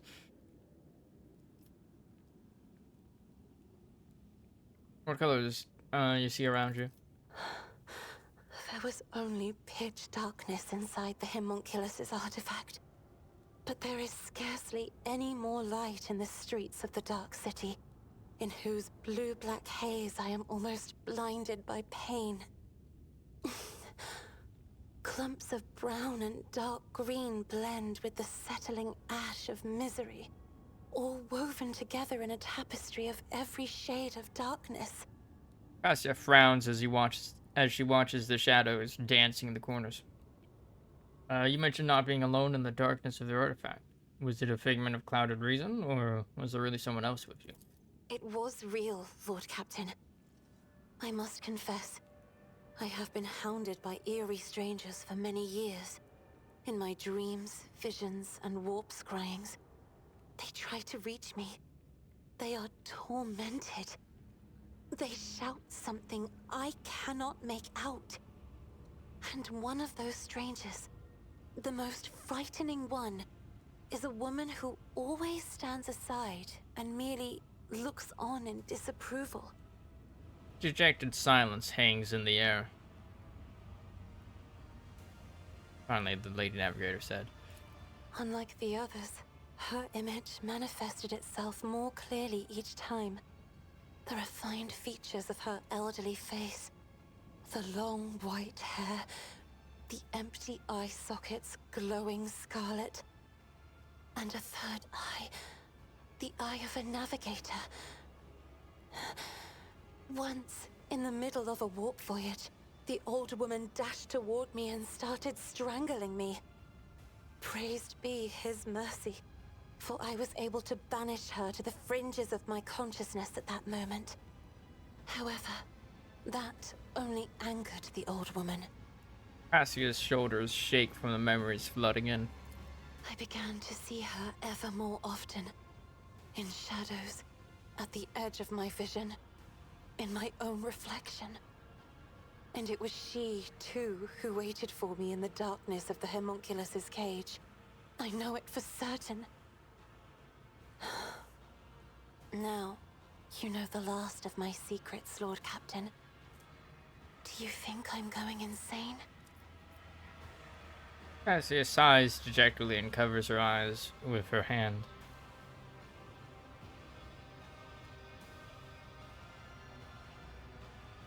Old woman resembles you a little too much, don't you think? I had the same exact thoughts. But is that not a wild conjecture, even for a navigator? Or am I simply going insane, as unworthy scions of my family have? Cassia's voice, something with despair. Cassia's voice with despair. I guess that's supposed to be Cassia voices with despair. I don't know. She looks you in the eyes, if expecting a refutation of her misgivings. And through quite a bit of pain on your account. And yet, you did not abandon me in the darkness, even though you could have. You did not end my life, even though your heart was in the grip of a coal-black vice, and your reason was enmeshed in a crimson web. Cassia averts her eyes, trying to hide her burning shame behind her shock of disheveled hair. You gave me the strength to cast off the shackles that Felix Cunning had closed around my soul, to tear down the prison of my own fears. And I wish to repay you in kind. To cast the fading purple of this place from your shoulders, to break the brown collar that is choking you. That is, of course, if you permit me to. Cassia extends a hand towards her forehead, stopping halfway.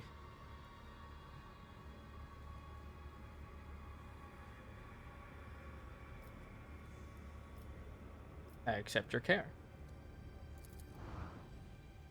Cassia's cool palm touches your forehead lightly, and a maelstrom of colors comes flooding into your consciousness.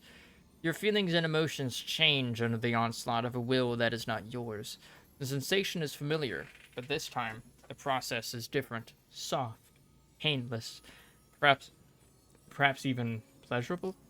Fatigue drains out of your shoulders fast. Next, the pain in your exhausted muscles subsides, and each breath you take fills your chest with an increased sense of confidence. This is much better, isn't it? Yes. Try not to squander that sky blue fabric of hope, Lord Captain. For others' colors too lighten when they are close to you. Uh-huh. Let us raid Fenrir.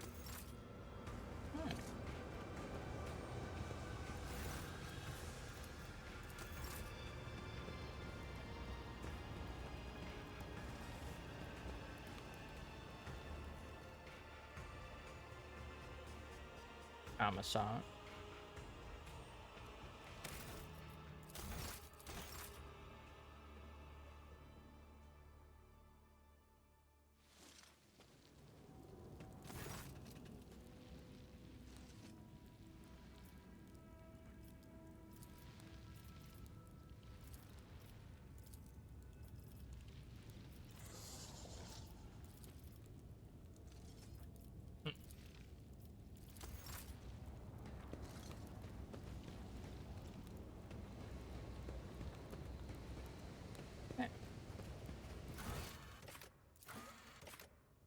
Finish off the witch Kikeros.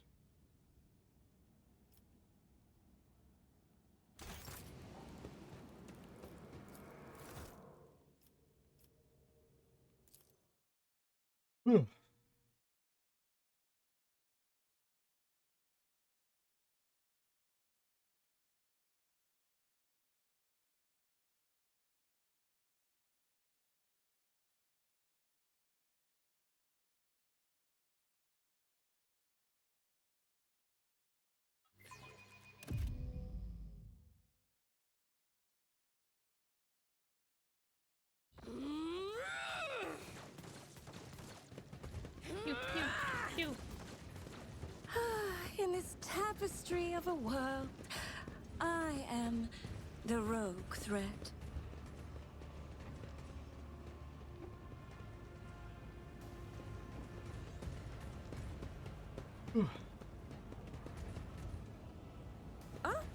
One step at a time, amidst the madness.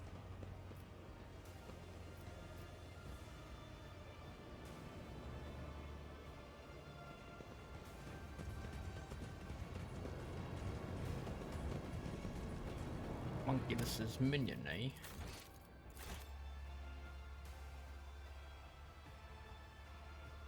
Curiosity sings in my veins.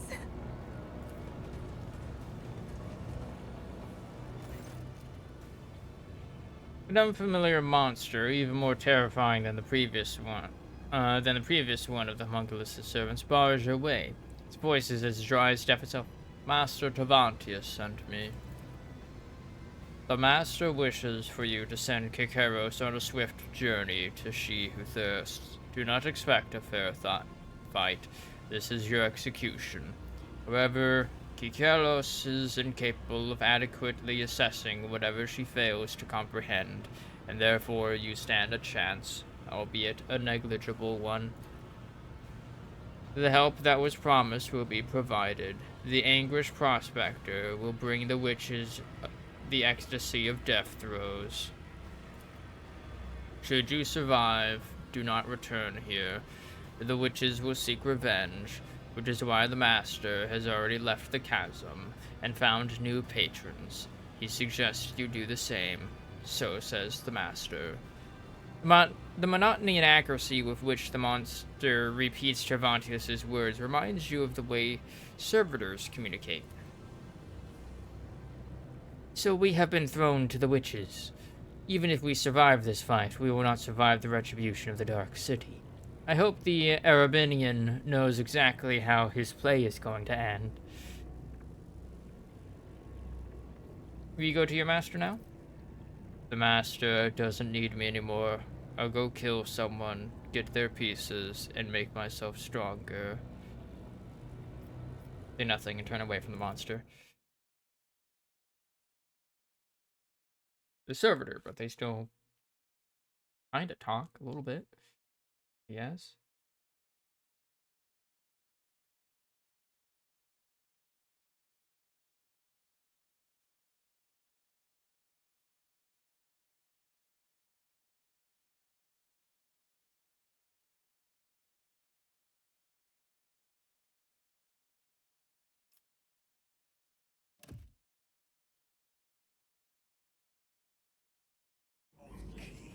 Thirsties, do you want to witness a great legend, as ancient as Cormorag itself? I give it to you now. Behold the tale of Sir Liel the Exile, the succubus dethroned. Sariel was a mighty warrior of her court, renowned and deadly. Her dance of battle was an entrancing perfection of terror. But then a time came when the audacious apprentice supplanted Sir Liel, turned her servants against her, and drove her out of the Dark City.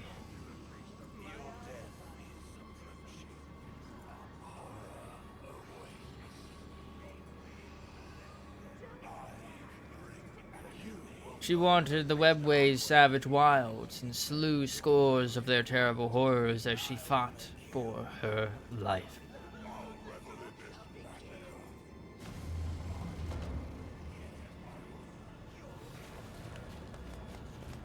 In the legend, she slew them all and pressed onward.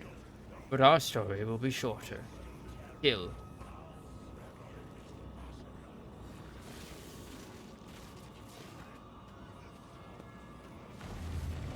Chimeras? That's it? Well. Enemies. I am curious. I want to see what something looks like. What your insides look like.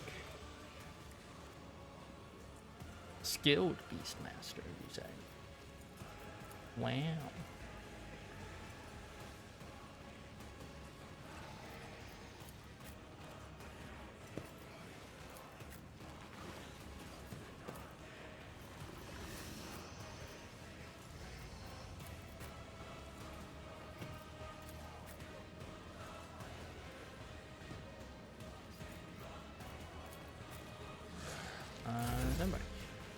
For a second, I started looking for Argenta, and then I remembered.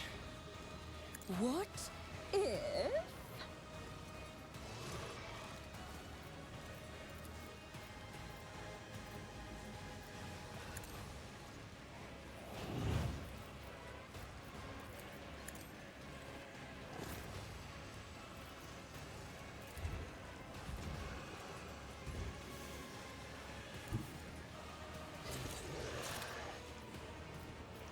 So it shall be. My hand is thunder. My strike is ruin.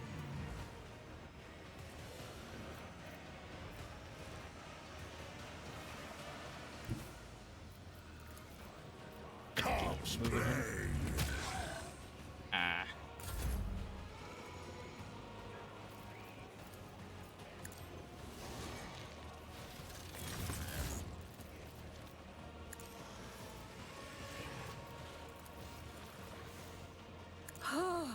A wicked thought.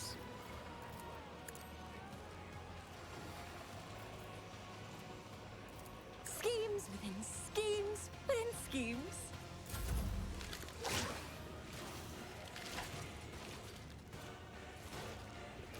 Nice parries, nice dodge.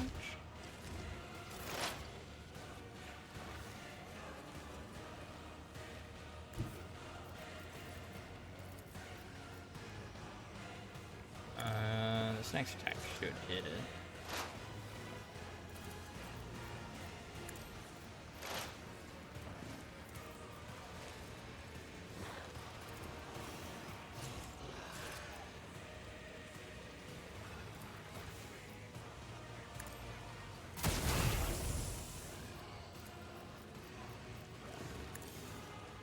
Ancestors guide me.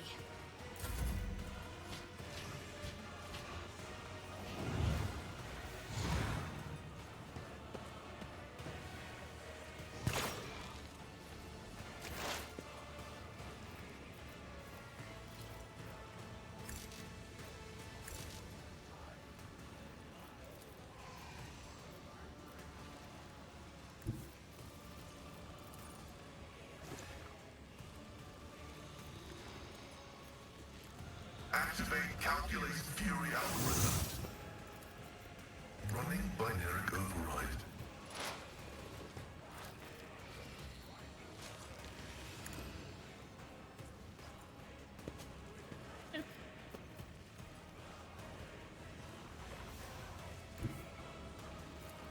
Advancing. Big bonk.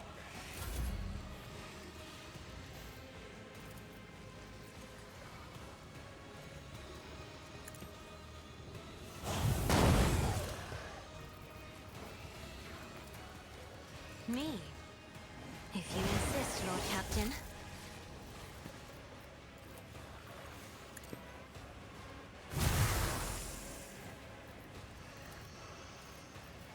If I may.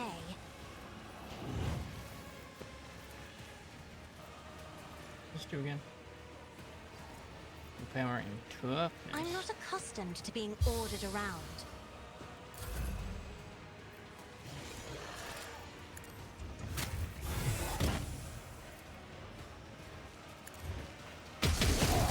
Become the All-Father's worthy instrument! My hand is thunder! My strike is ruin! Wolves reign!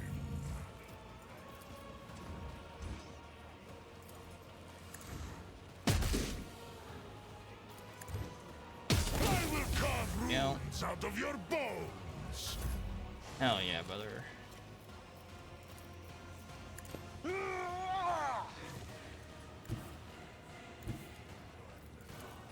Follow my lead.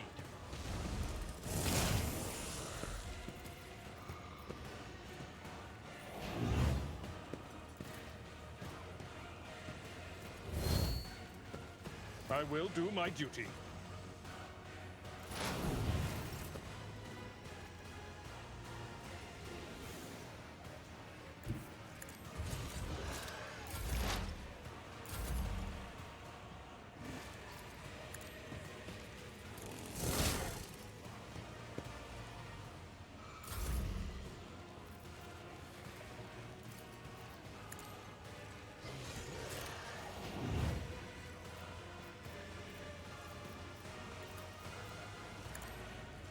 I think my what's it's disappeared. A genius at work. Huh. Let's see.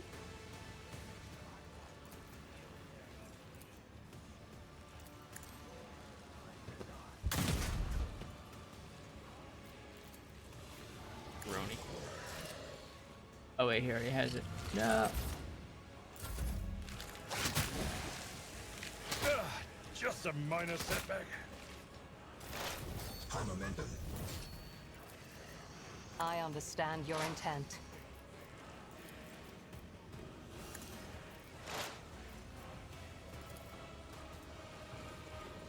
I am not your Xenos pet monkey. When Fenris is in battle, oceans bleed. If it serves your cause. Very awkward. Pay with your blood in the name of Kaela Mensha Kane!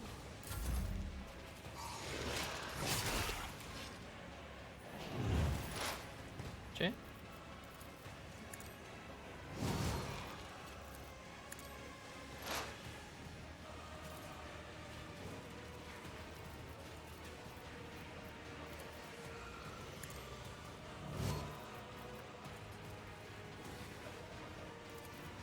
The scriptural prognosis is favorable.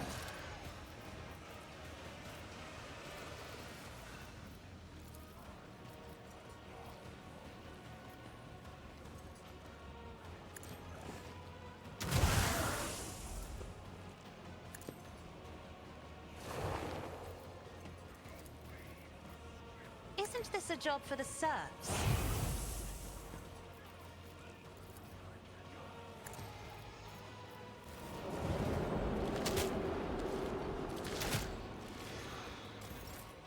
Oh yeah.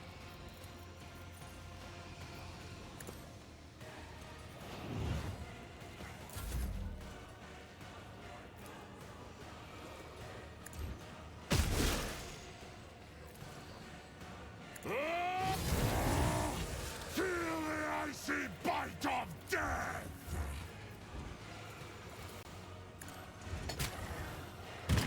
Kick.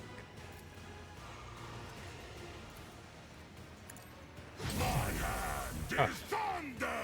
Pain and duty go hand in hand.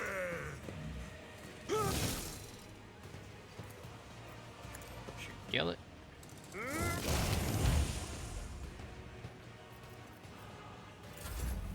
High momentum. No line of sight. Behold! My artistry! Request approved. Even the monsters of the obscure sectors of the webway feared her and fled out of sight. Sir Leo's exile continued in solitude until a great faceless swordsman barred her way. He wished to test her. So we're playing the role of Sir Leo. Oh, wow. That's not a sword.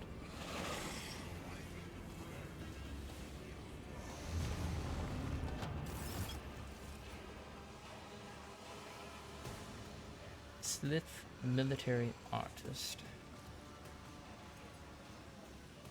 Way back here.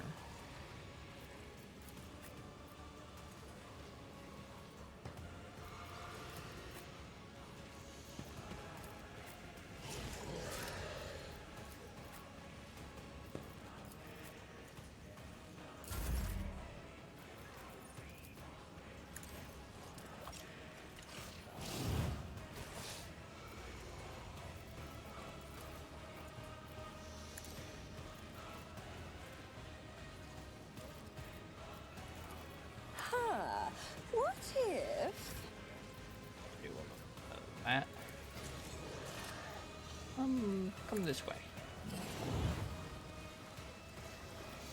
Good, good. Now come this way Me? some more.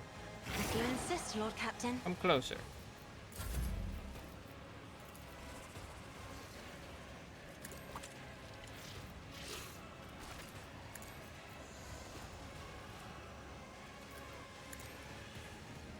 That has 500 HP.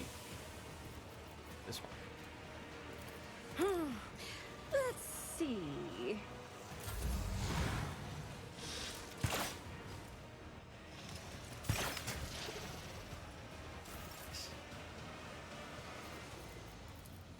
You see him?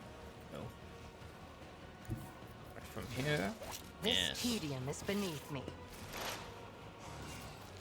I am not your Xenos pet, monkey.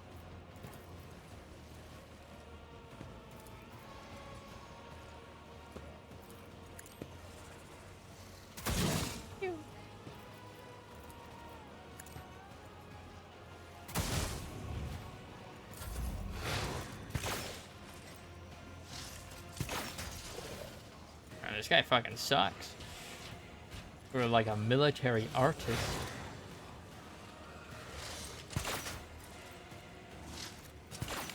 This is sad.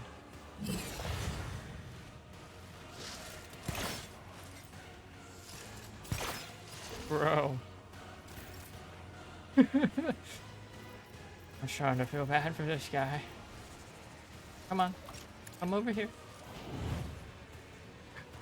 Resist it.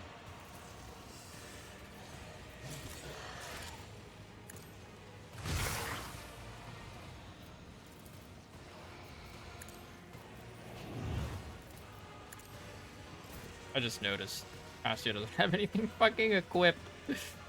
Good shit. None can do this better than a warrior of the All-Father!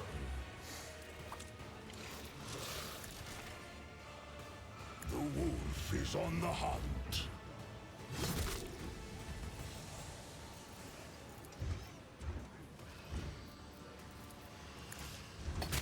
Knocked. Oh, he didn't get knocked. Wolves reign!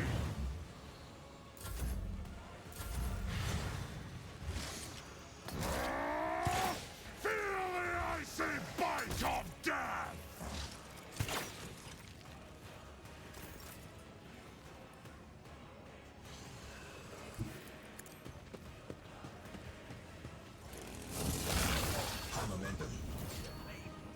Bested by Serliel's hand, the swordsman knelt and recognized her skill. He was no mere mortal, but the god's creation, and with respect for all things flawless. As a reward for her victory, he offered Serliel a gift, the way to a place where she could claim her vengeance.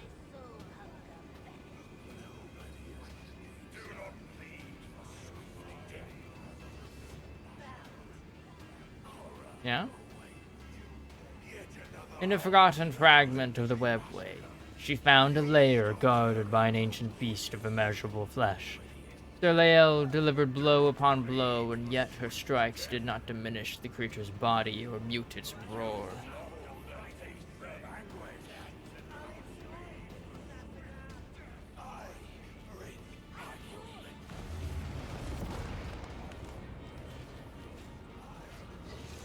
Roar, roar, rip, rip.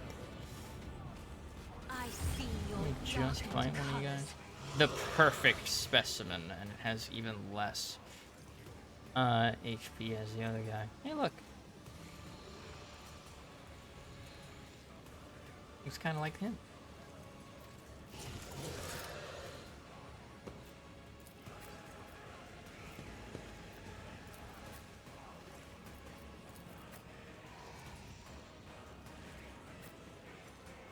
Nope.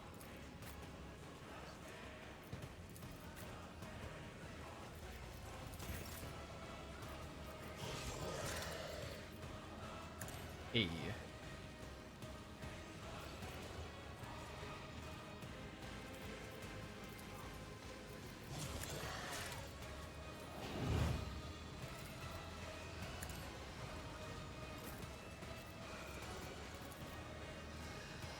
Come on, buddy.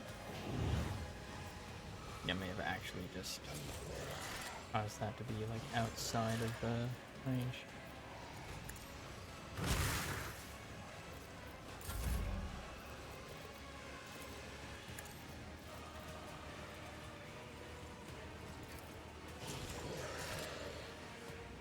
Schemes Here. within schemes.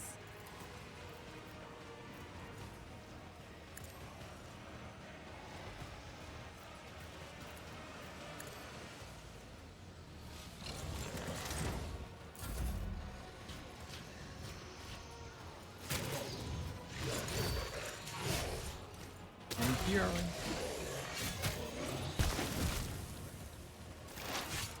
Alright, A lot of things just fucking happened right there. I understand your intent.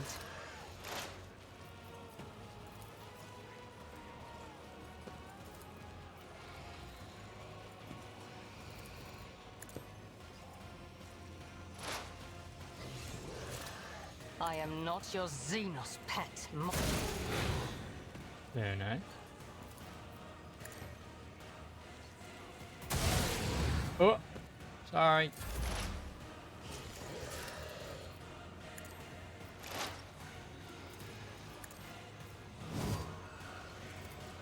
Running binary override. Oh.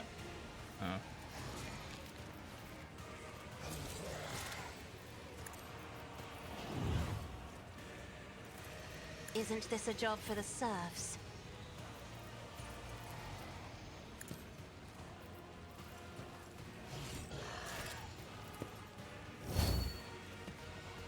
At your beck and call. An exemplary strike. Indeed.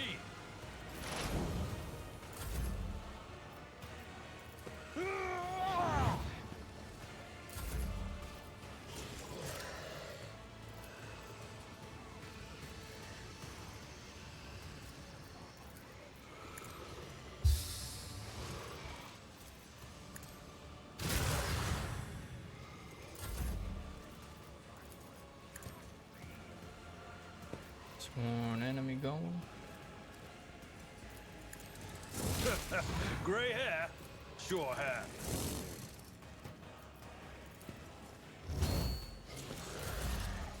Goodbye. Cubs play. High momentum.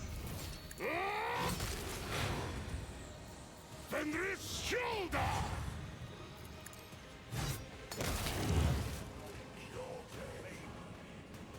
The beast of immeasurable flesh fell, for the infinitude of its being was no match for the needle of Sir Leo's focused will.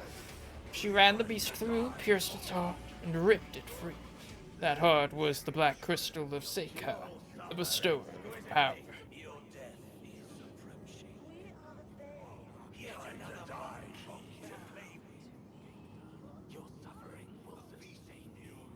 With Seika in hand, Sir Leo returned to Komarag and brought down those who had served and later betrayed her. She came to the threshold of her arena and shouted the name of her apprentice, the one who had once dethroned her.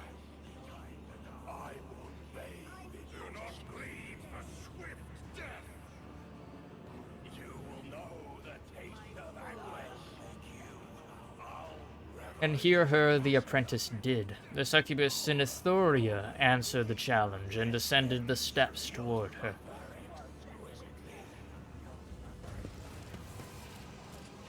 And killed her, and took Seika, the bestower of power, from her cold hand.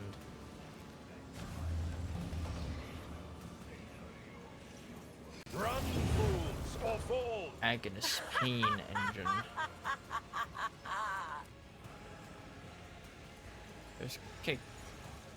Your Kyros.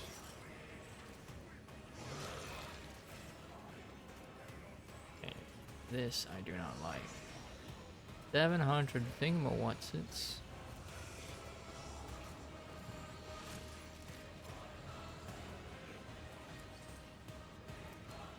Of degradation.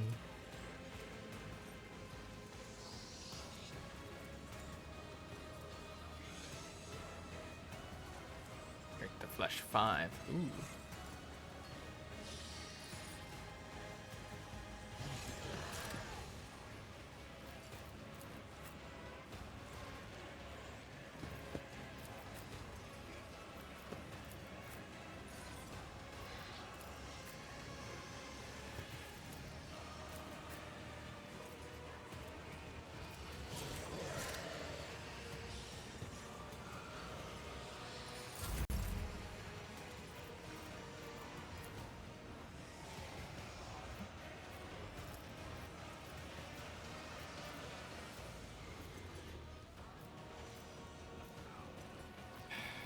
I really wish he could fucking.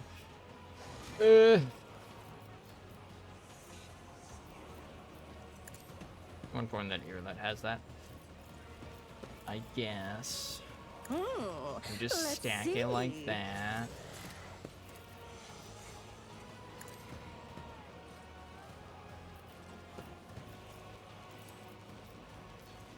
Oh, a wicked thought.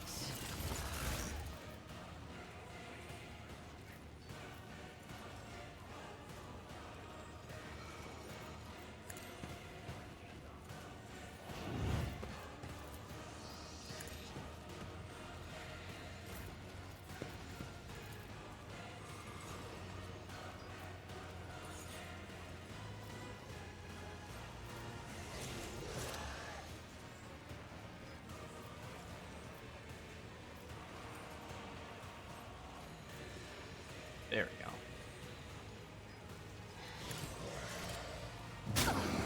You will pay for this in blood. Beep bloop.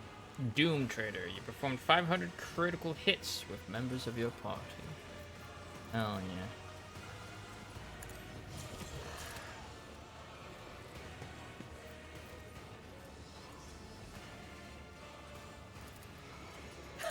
What if?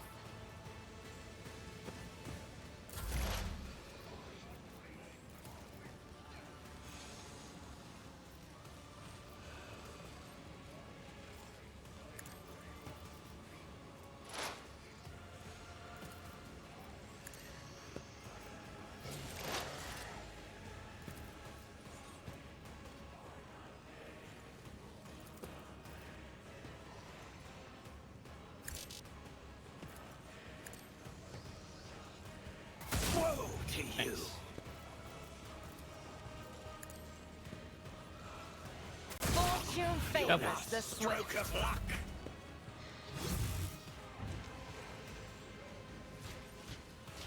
No, don't go for that. You're gonna get fucking massacred. Carnage beckons. No! These ruby flashes are choking me.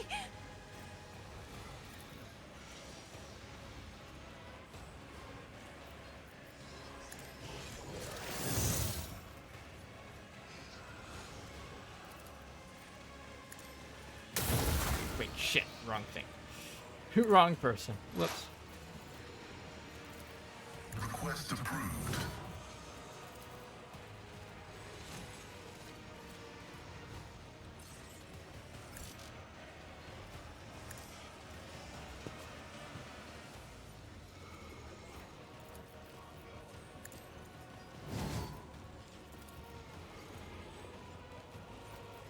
And The go undesired you, I guess. knows all, comprehends all.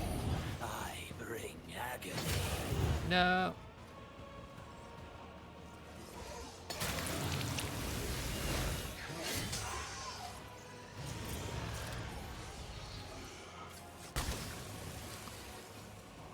You will pay for this in blood.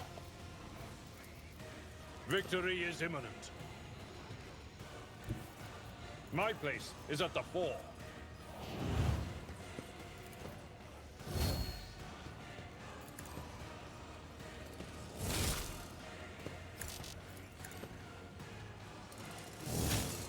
Oh, 3. Come on.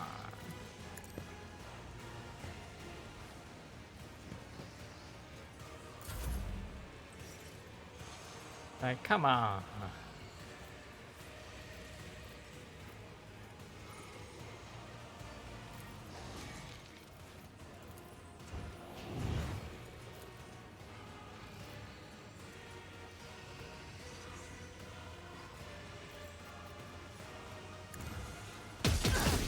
I'll show you the real pain.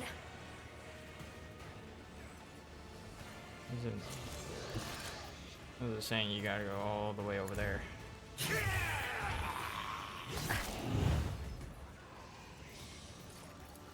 Kick up. Your skill is I lacking. love that. Oh, they got up.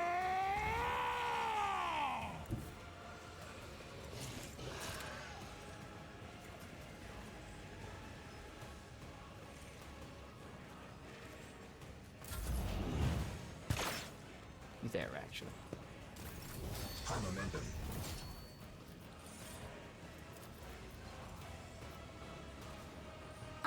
am a navigator.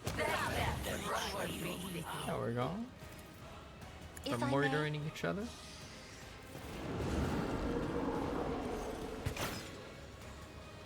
My blood sings in anticipation. My mastery is unsurpassed.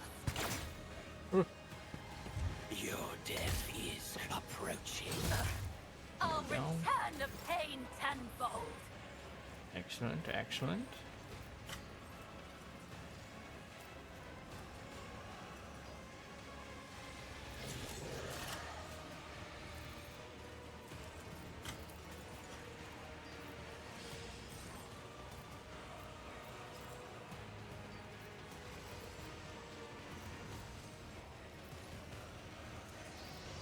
I'm not accustomed to being ordered around. Damn! Holy shit.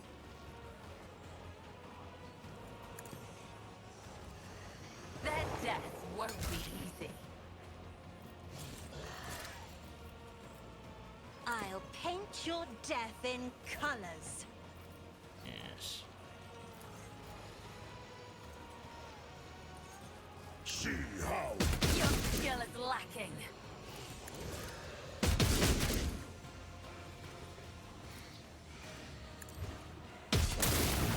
momentum. Yeah, fuck. Get Peros. By claw and fang, the foe will be torn asunder.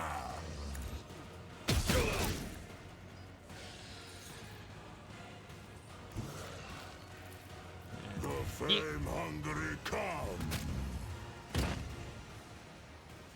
And start making your way towards this big boy. Alright.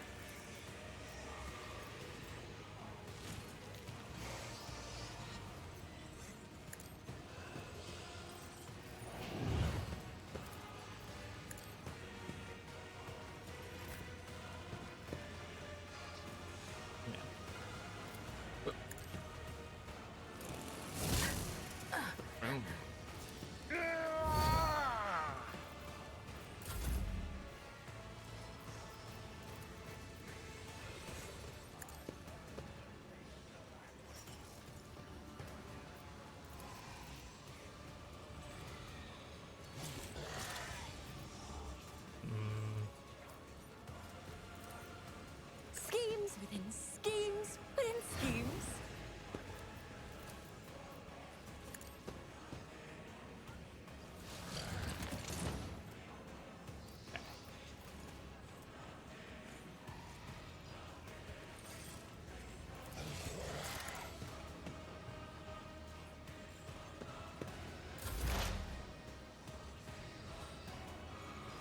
Able to hit that. Good.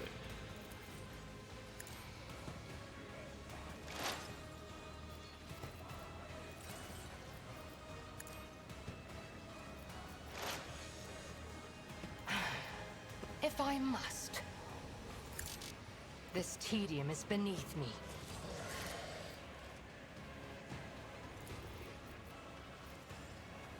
Damn. Oh.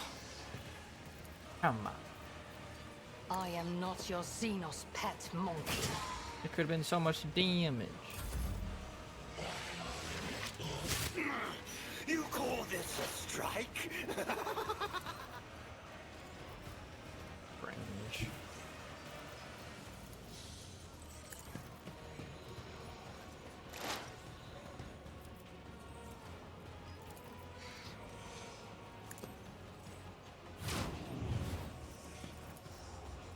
Request.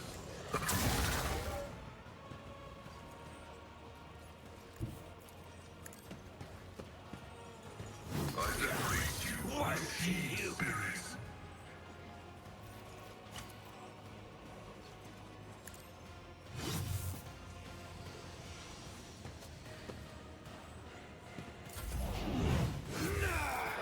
Nice.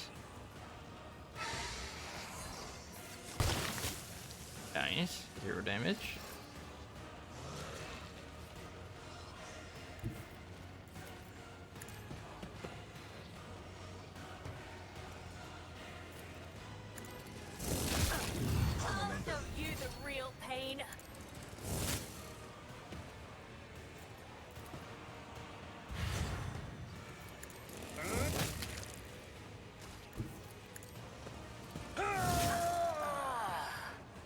It will be done.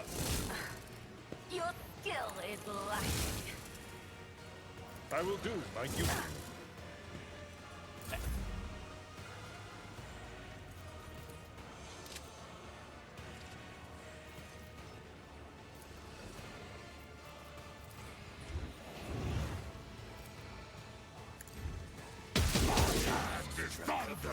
My strike is ruin!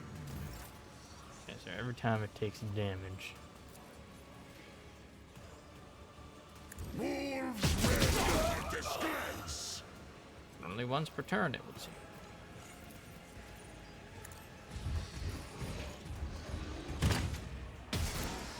Well, My blood sings in anticipation. I didn't even see that person there. Wild.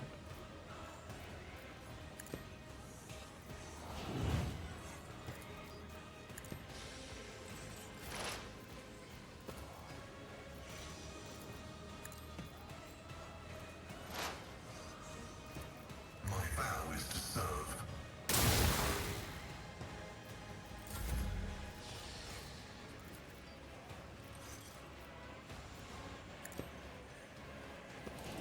Your skill An is lacking. exemplary strike.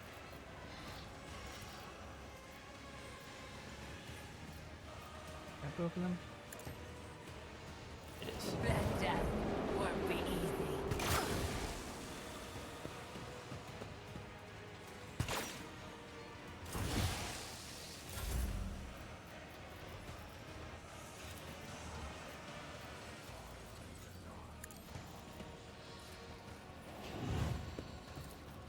Oh, a genius at work.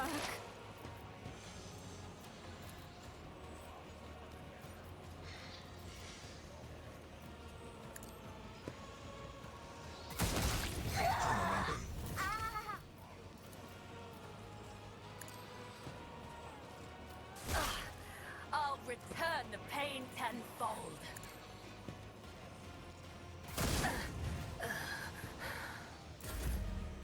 Alright.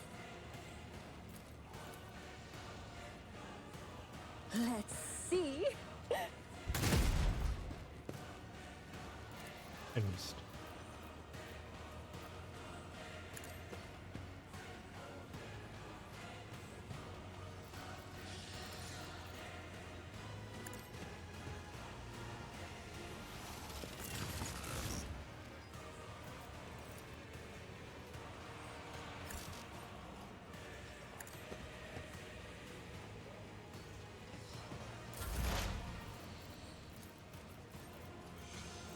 If it serves your cause.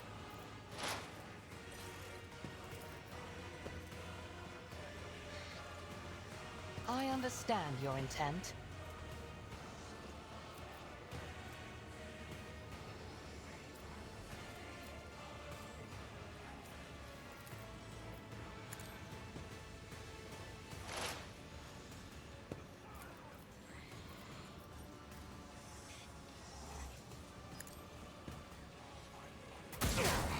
Abort predator does not become prey!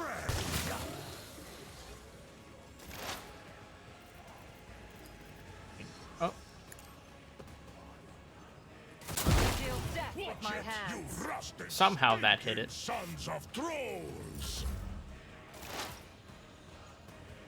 I don't know how that hit it, but it did.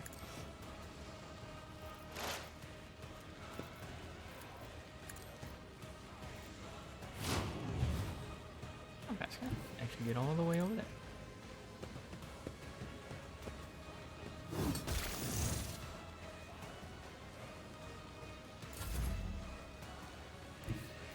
A tactically sound approach. I took care of this one. She killed Kekeros. The arena is outraged. With me, my merchant vagabond, make haste. Can't be. Wait for loot. What lies beyond?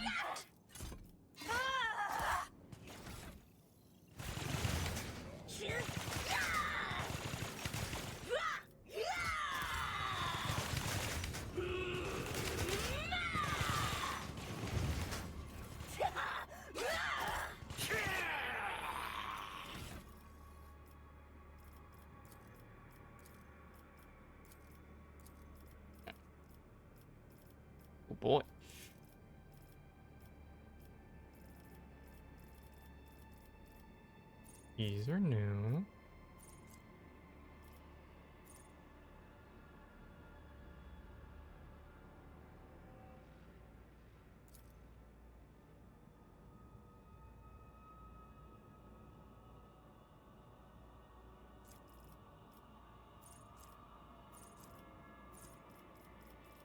Okay.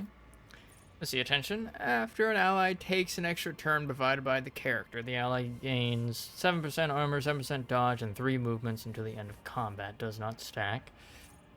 All damage dealt by the character is increased by 3% until the end of combat for every new enemy damaged by them in this attack. Combat meditation gains 15 willpower as long as they have no ranged weapons equipped. Contagion, whenever the character applies blinded, slowed, fatigued, perplexed, or disturbed effects, one random enemy also gains that effect for a round. Same happens as the character inflicts stun or prone, but the random target makes a resistance test to avoid. Character's critical hit chance and critical damage are increased by 7% of their dodge. Like 10? Something? Crushing Assault. The character's first melee attack for each round. Deadly Aim. If dealer. And then enemies dodge for applying the heavy or medium armor penalty. Every round after the character kills the first enemy, the character immediately makes an additional single attack against the closest enemy. If they target, they can target with the same weapon if possible.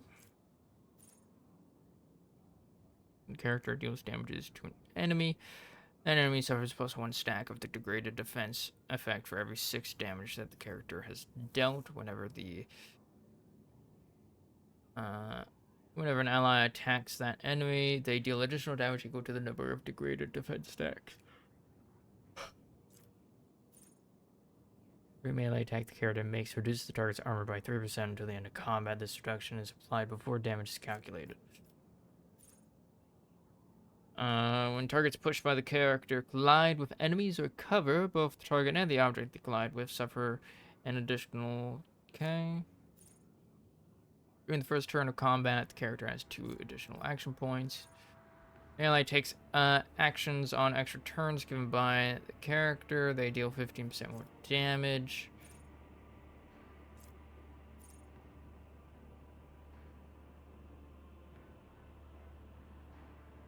Three plus fellowship bonus, so 7, so 10% more damage and suffer 3 plus 5, 8% less damage. The effect does not stack.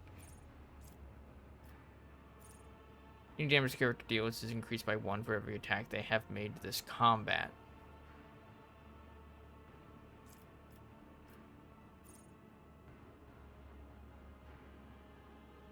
Given by the character's abilities, grants MP. The target gains an additional. If MP, they gain additional 1.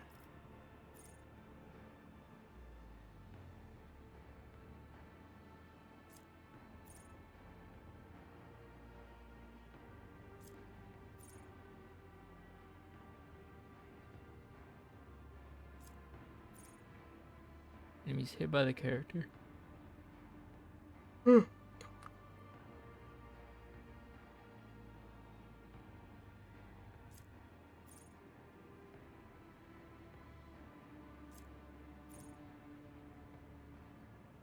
Momentum equal to the difficulty tier. After a single shot attacks to deal damage to a target other than their main, they gain +5 to 6. Deadeye Shot deals an additional 3 times perception bonus damage. The following range attack abilities gain Deadeye Shot benefits. Times 1.5 range and the additional damage from the talent itself. That'd be very good for Earlet. Out of my way. Whenever the character pushes an enemy, character gains 4 MP. Bonus equal to 20% of their maximum wounds.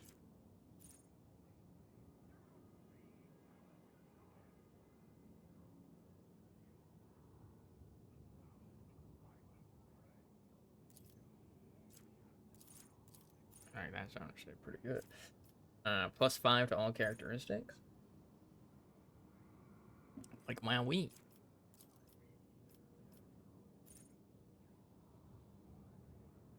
Deflection. So many things. Puncture. If the character's armor penetration is higher than the enemy's armor, they get an increased crit chance.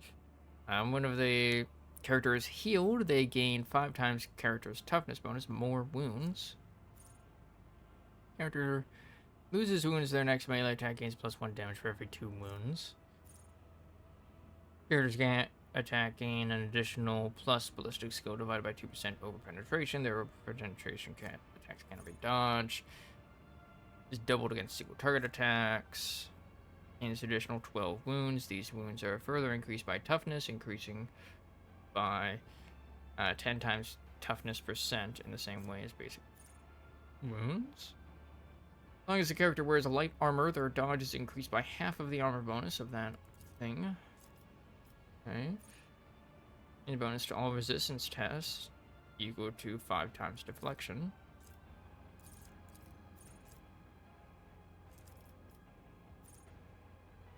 Immune to all effects that reduce their MP.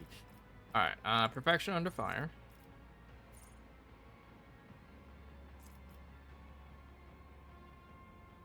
You. And we get some new shit. Ooh. When is this? Level 40.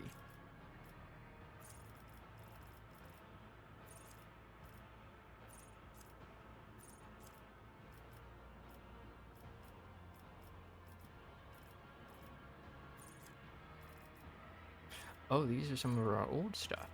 Officer stuff. Nice. Alright. Arbor of Contempt. Whenever an ally is affected by an officer's ability or talent that grants temporary wounds, that ally's armor is increased by 10.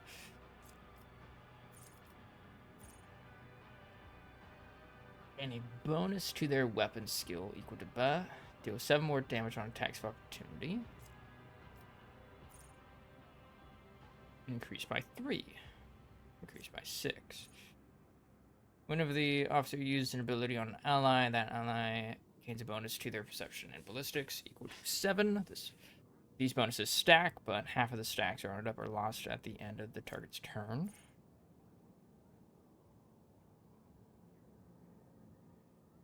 Used in combat. Okay.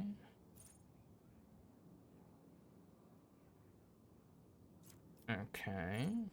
Whenever the officer uses an officer architect 2 times in 1 turn, that does not grant an extra turn. Okay. Whenever the officer makes an attack, they gain +5 fellowship until the end of combat. More than possible. Target gains +1 AP. If they finish their extra turn using this ability with 0 AP, they suffer 6 direct damage. Target an ally with an action, an ability, or an attack. That ally's resolve is increased by 1 until above. This effect stacks and is prolonged until the end of the officer's next turn each time it stacks.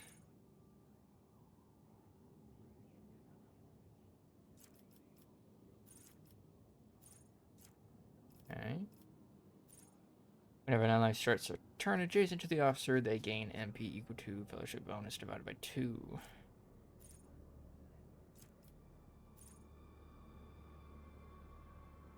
Removes 1 fresh injury from the target and heals the target for wounds for each condition removed and get back, including fresh injuries, minimum. Okay.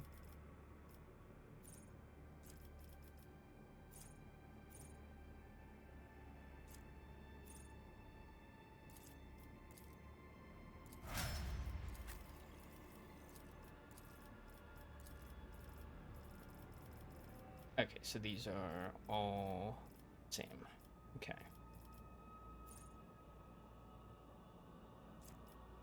There were quite a few. There are 2 damage for every cell between the character's current position and the spot where they started their turn. Every second diagonal counting.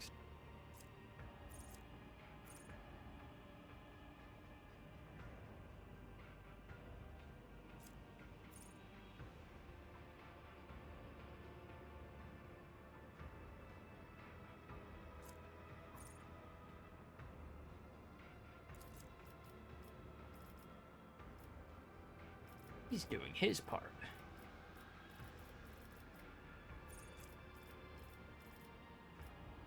Okay.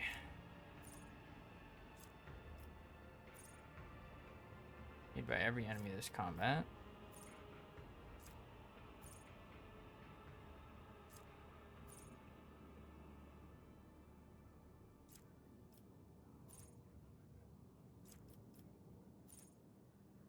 An additional 4 damage to enemies that have no allies adjacent to them.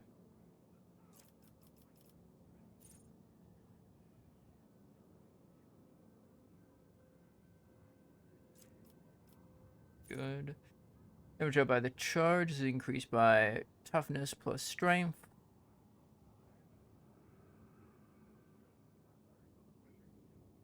Five or more cells.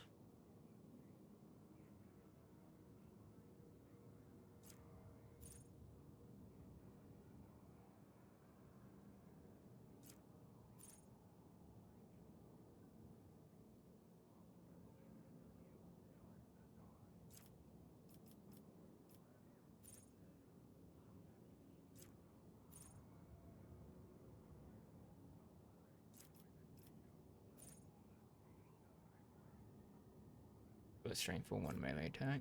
Ramming speed.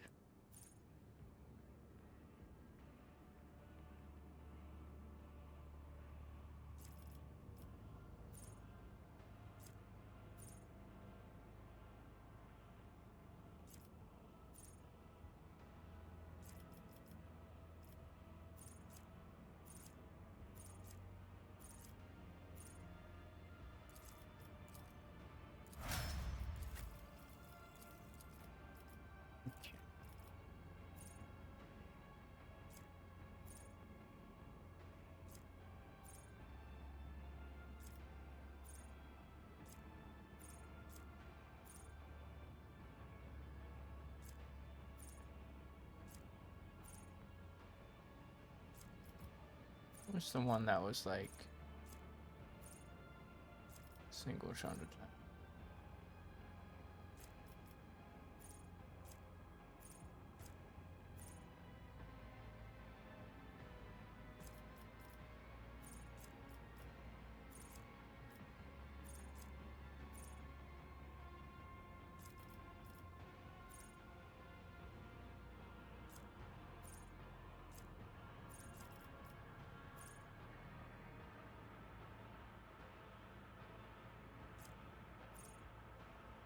Ah, there we go. That's the one I wanted.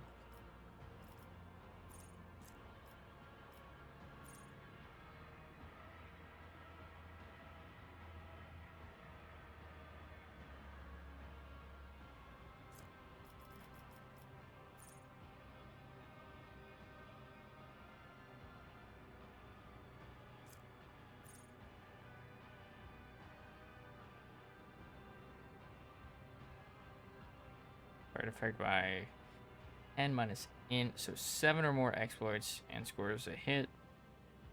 Crit. Exposed weakness costs 0 AP. That's pretty good.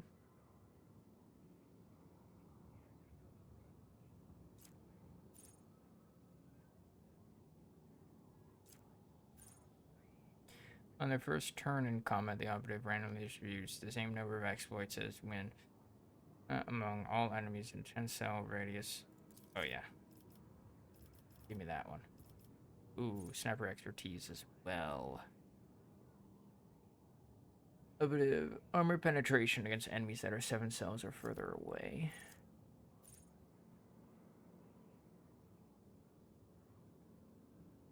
Ooh, uncanny sight would also be nice.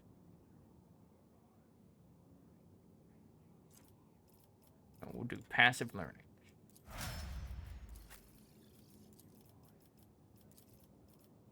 Okay, you...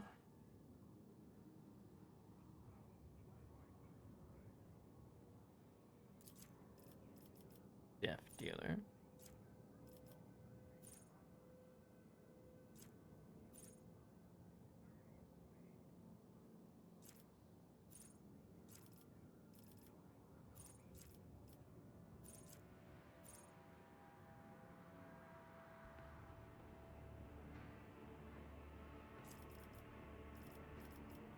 yet. Sort of the character's turn. They restore 10% of their maximum wounds.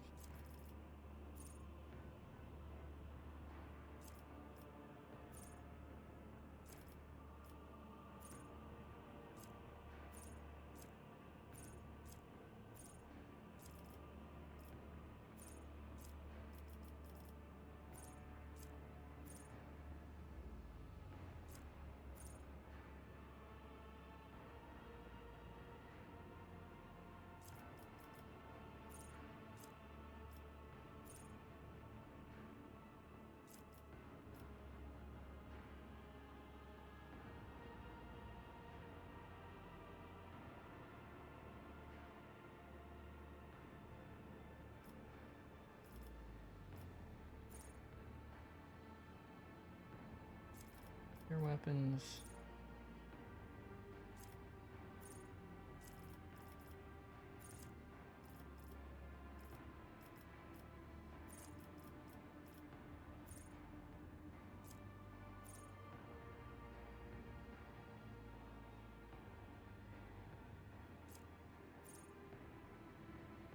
Notice demolition instead of intelligence is used to determine additional damage dealt with ranged area attacks. Deal 5% more damage for every 10 points in demolition. So 7 instead of 5% for every 10 points in intelligence.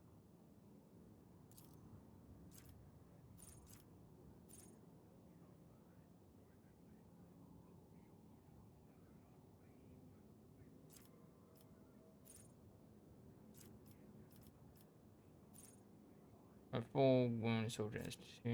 Okay. Weapons current rate of fire.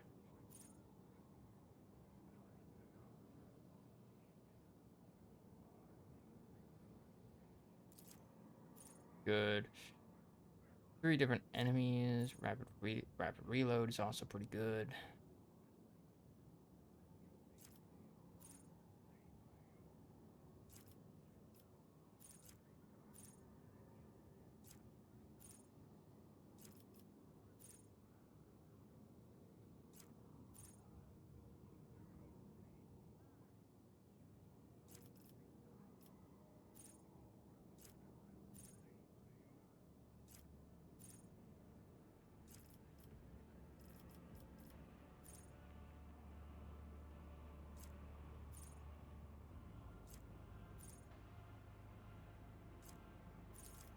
Rapid reload.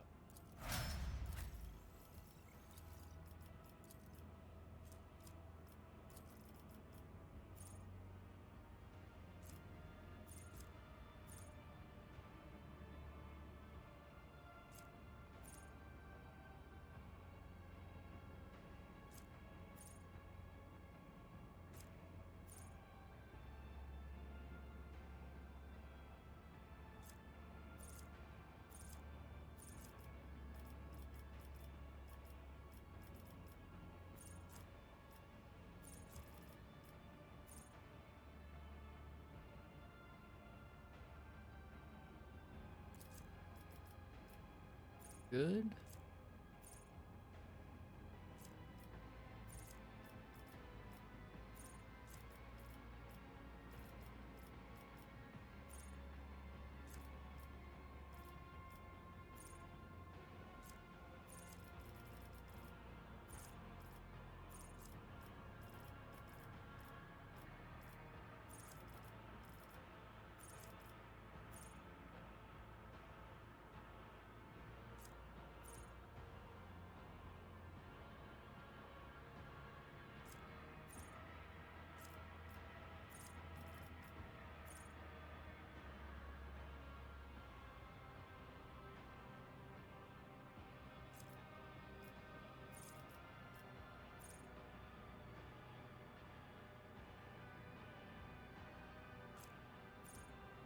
Okay.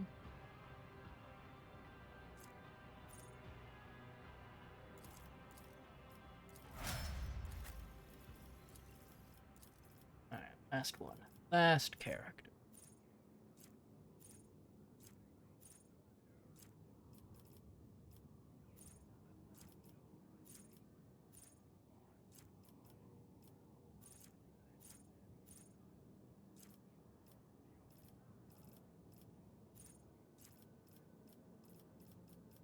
And there was one that affected area attacks.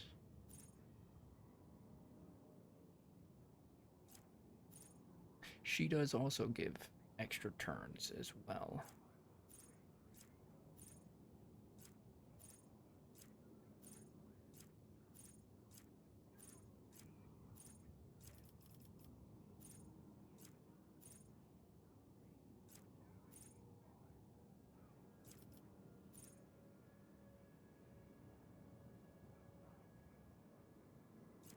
Damage.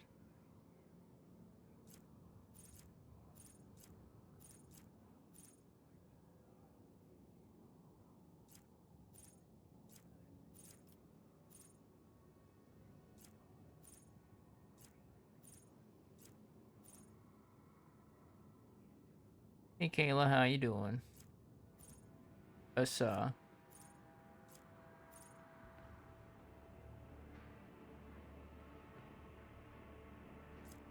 Leveling up some characters. Where the fuck was the ability I was thinking of?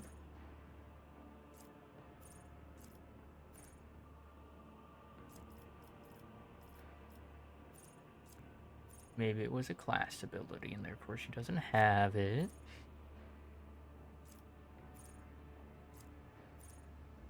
Shot through the heart.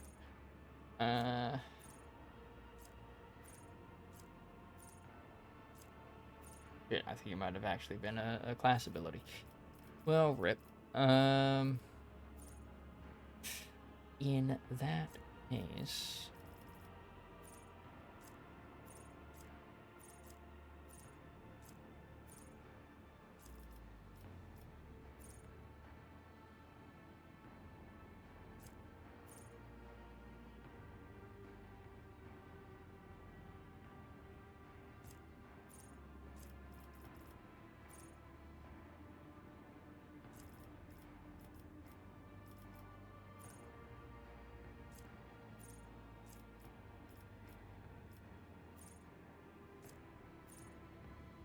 Activate enemy to gain momentum. Single shot.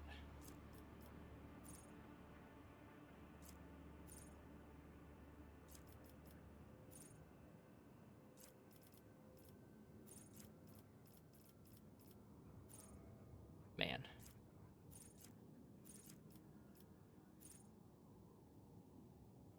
They have no ranged weapons equipped. Stabs do not count as ranged weapons. Or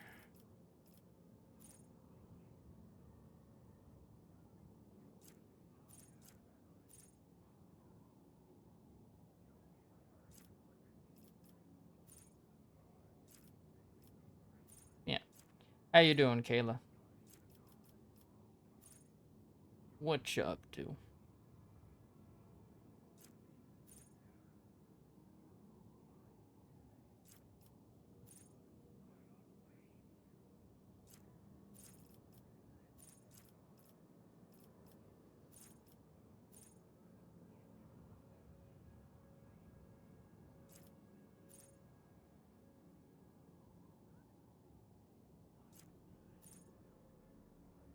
Going good, mainly just passing time until I go back to see my fam for my birthday. How are you doing? I'm chilling. Vibing.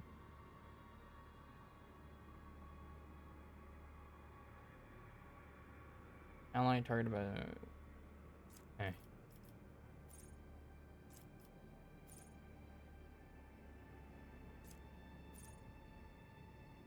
True vibe, yeah.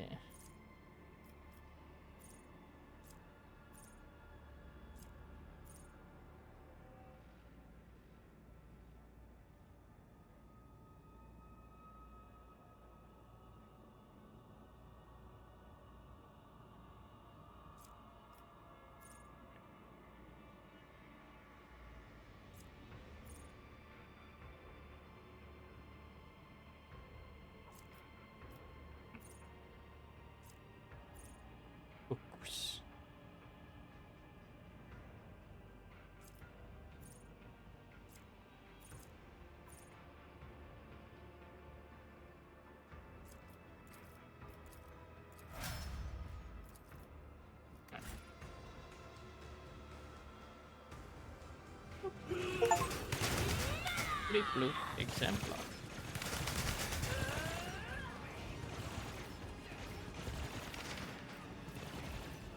Okay. Get the fuck out of the Dark City. Get away from all these people in gimp suits and leather belts and shit.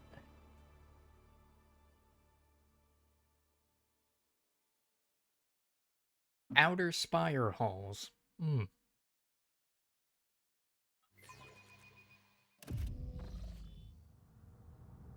Where are we at? Witches. Try the strange drink. Okay. Argenta. Why are there a bunch of witches here? What's happening? New playthings for our delight. Commander's gloves. The wearer gains the effects of tactical advantage. You go to the thing about what's it? The last flash. Whenever the wearer of the target of an attack of opportunity, attacker becomes blinded for 1 turn. I am reminded. You need a fucking weapon. I have too many weapons.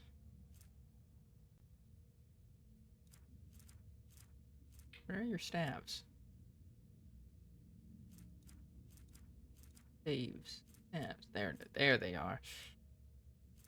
5, 7. Boom.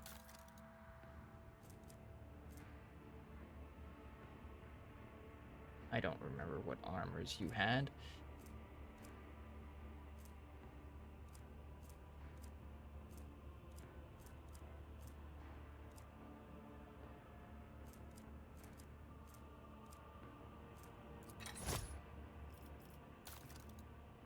I don't remember what fucking items you had on you. Or the capes.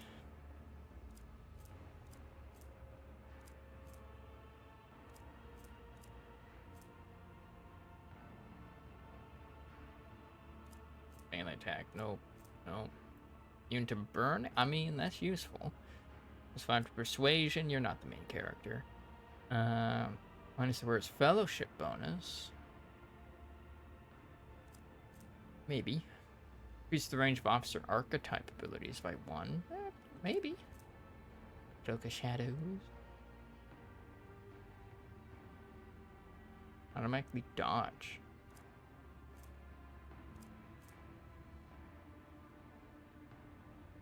There are no enemies.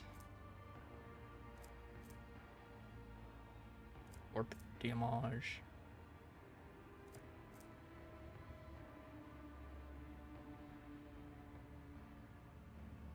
An ally with a... okay.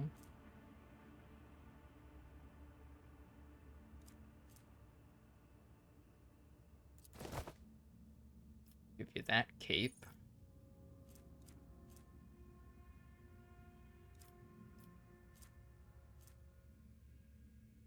Whenever an ally under the effects of the wearer's voice of command makes an attack during the next turn, this attack gives an extra 3 times fellowship bonus damage. That seems good. Not an iconoclast.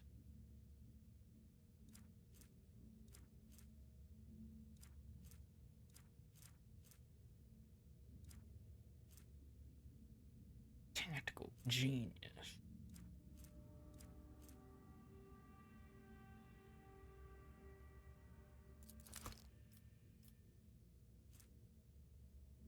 My fellowship listed in commerce. There we go. Those are some bonuses. Now I have good Imperial knowledge.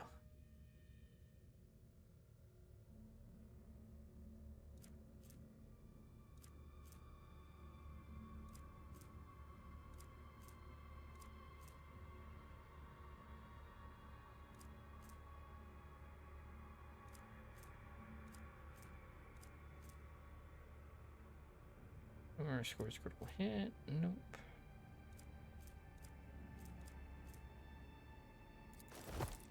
Those, I guess.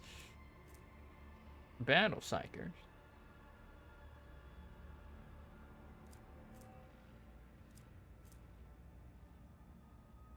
Still occupied by an enemy. No. Allegate of Saint Keith. As a heroic act, they recover all of their wounds and gain 2 AP this turn. What are your predictions for D&D on Friday?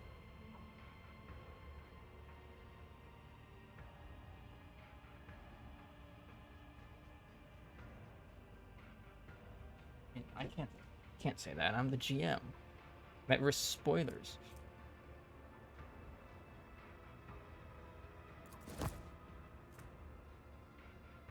Trying to get fucking spoilies.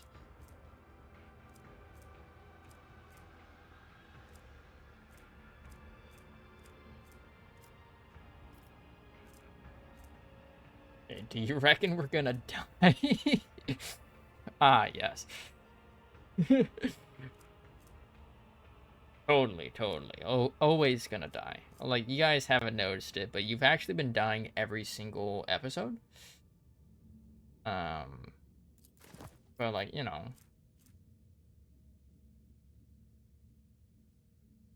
I pull another shitty tarot card and we all just die. I mean, that has been a trend recently. Like, you guys actually died the moment you set foot in the Forest of Rumors. Like, I mean, come on.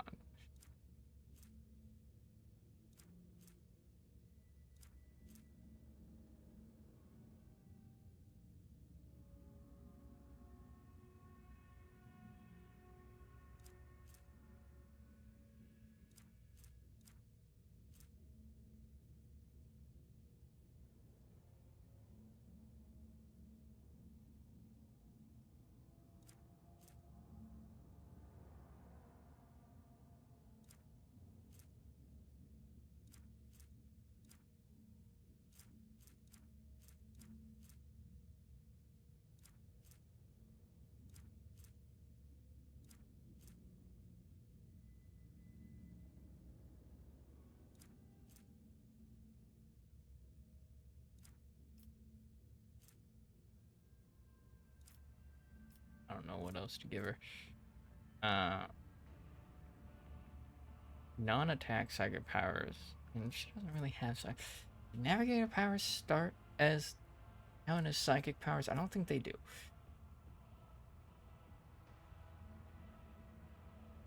This is just hell for what I did to those deer that one time. Using the deer as a distraction. Yep. That's what all of this is. Just the deer getting revenge.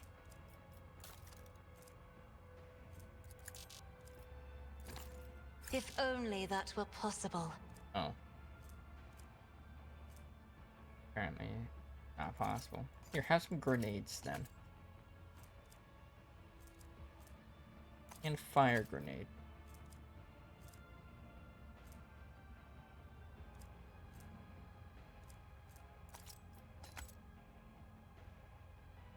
You know, I made them set off the bombs, remember? I mean, there has been a lot of animal cruelty.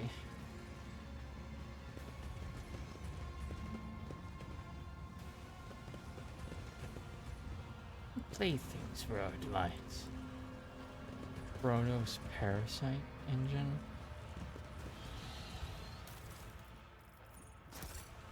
Timing is just perfect. Our gas luster has all but dimmed. Magenta, what are you doing here? Medea, thank the Emperor. The Xenos trickster did not lie about bringing us to you. There will be no peace in my wake. Why would I take a fucking envoy of the poisonous whisper? God, they all sound so edgy. Bodies are mutilated and covered with countless marks left by blades and whips. Inky. Alright, we're gonna quick save. And then against all my better judgment, I'm gonna drink this strange drink. We succeeded. The drink scalds your throat and blossoms into a molten flower once it reaches your stomach. Your vision blurs slightly and your legs feel unsteady. Yeah? Yeah? That's it? Nobody died? Hello. Miss Bubblegum Hair.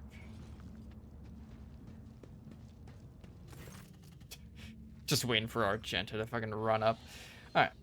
Envoy of the Poisonous Whisper.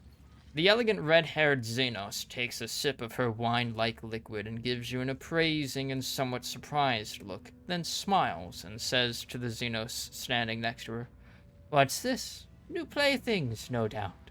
And here I thought the Reaving Tempest was intending to offer up your paltry cabal for our entertainment."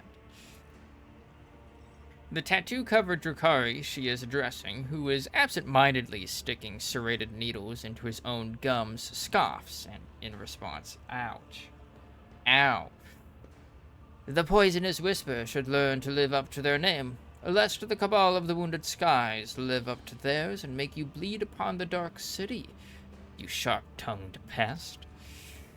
Bestial growl comes from behind you. "Did the jester bring me here to listen to these dung-ridden beasts practice their meager wits?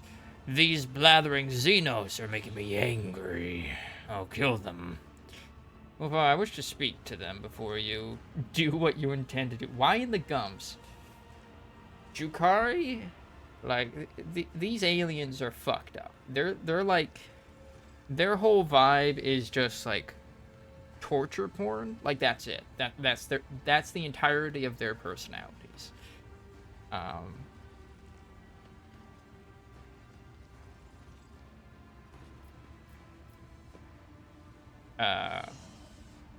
Study the two Xenos. Oh, succeeded.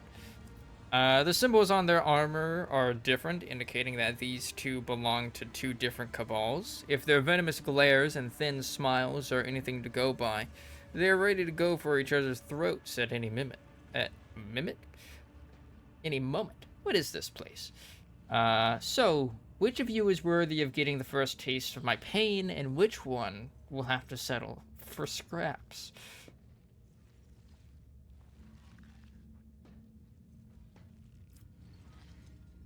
What is this? I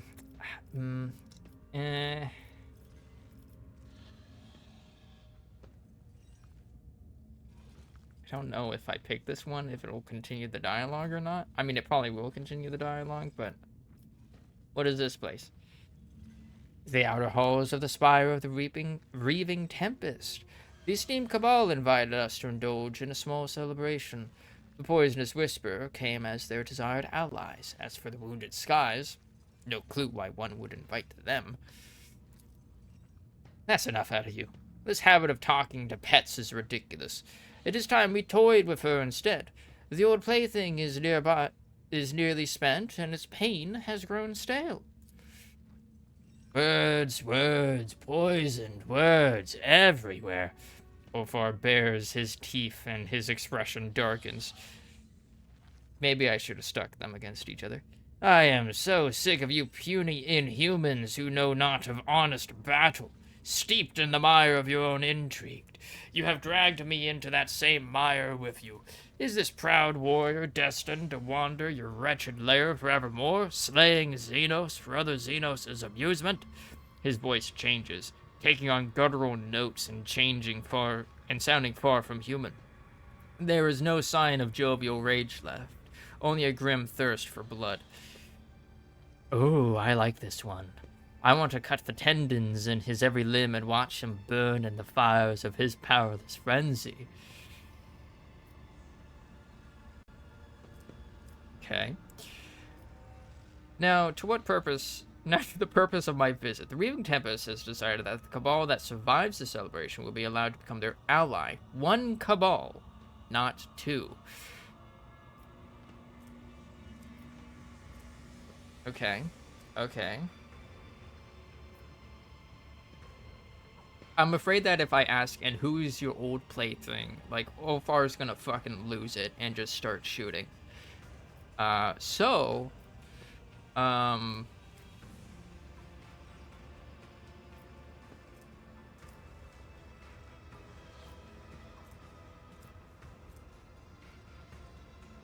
to the purpose of my visit, The Reaving Tempest has decided that the Cabal that survives the celebration will be allowed to become their ally. 1 Cabal, not 2. A monkey serving as a messenger of the Reaving Tempest? Preposterous. It would be an outrageous stunt, an extravagant one, but not impossible. Whether or not the monkey lies, the Wounded Skies desire to ally themselves with the Reaving Tempest, and achieving it will be easier if the poisonous whisper dies here. The 2 Xenos simultaneously go for their weapons. Ofar throws back his head and lets out a terrifying howl, filled with longing and the cold promise of a swift yet painful demise. The sound of it leaves no doubt in one's heart that bloodshed is now inevitable.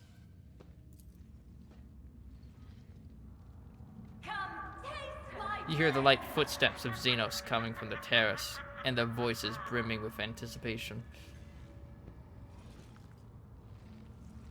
Stop the reinforcements. Bar the entrance. I like how Argenta's the only one who does anything. Let's see how to dismember you properly. What was that? I'll drop off, keep working on my model. Can't believe I actually learned new VR chat.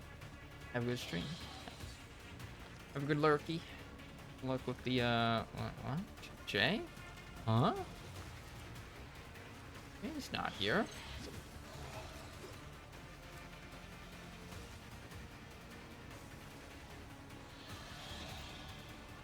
Like, are they actually fighting each other? What's going on? Where is this? What is this? A lot of enemies behind me, specifically. I don't like the fact that I'm standing right there.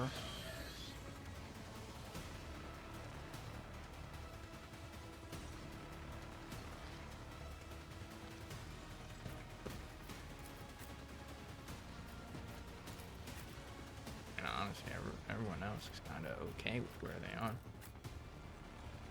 Maybe change you a bit. There we go.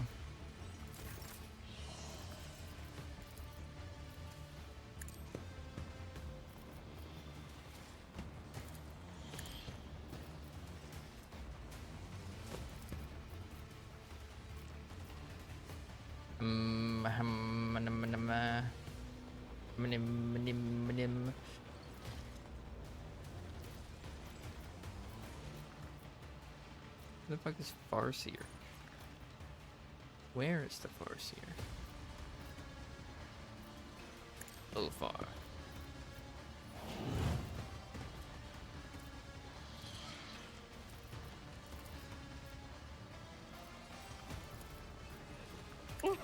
A wicked thought. Indeed it is. Does health go up by like 30? Envoy, not an envoy. Ranged weapon person. You will pay for this in blood. Will I though?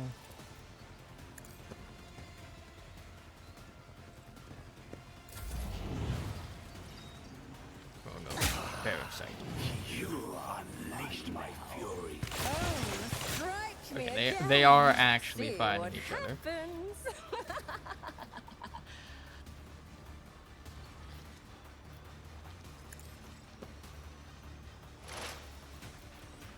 This is nice. This tedium is beneath me.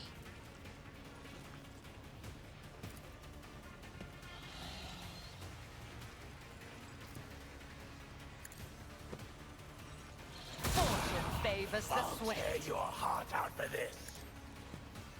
Sooner I was just fighting enemies that had like 400 plus HP. Like this seems a bit easy. Ouchie. Nobody escapes us. You are doomed. I love the way their bodies just fucking flail, dude.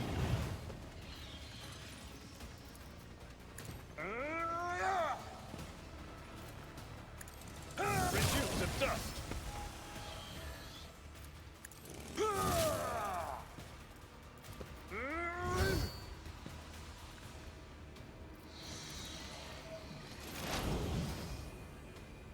It's everybody.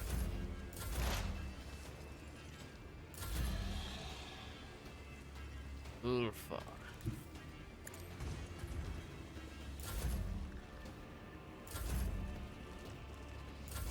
Carnage beckon! Fucking shoot each other. Bow to me. I'll return the pain tenfold. I don't know what the teams are doing, or like what their setup is, or what have you. As long as you're killing each other.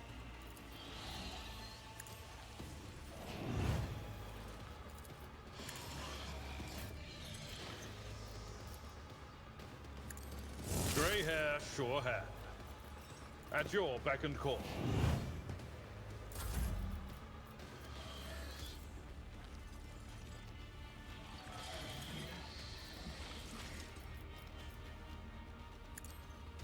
Your fury will sway me.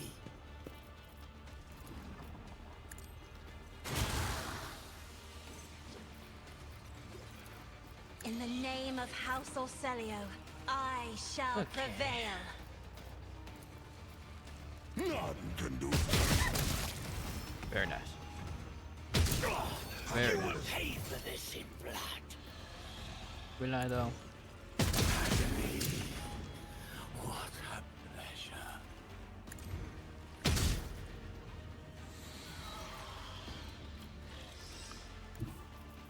Fucking kick him. Our foes reek of cowardice. He exploded.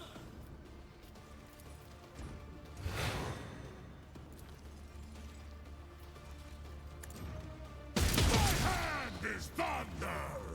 My strike is ruin. Fucking go, buddy. We are the bane of lesser creatures. Are you? I bring agony. You Do you? unleash my fury. Oh, it's his turn again. Excellent.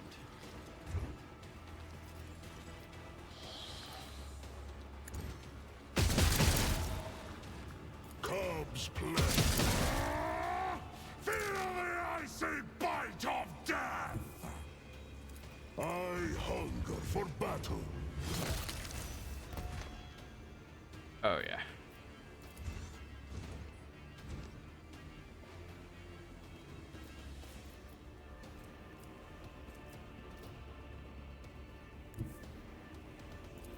The wolf is on the hunt.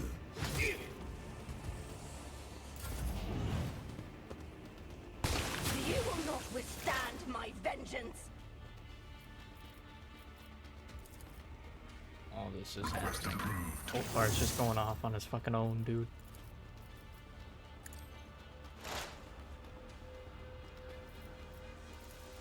Here, have a try.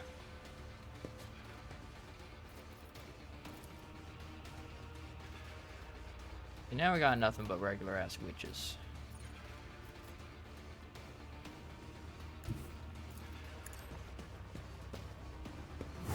Should not have moved there. Be hurt by my own thing. Let them tremble.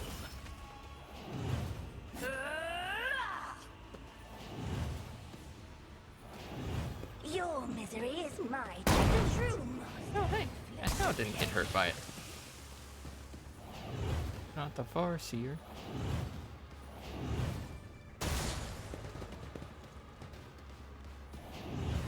My blood sings in anticipation. Alright.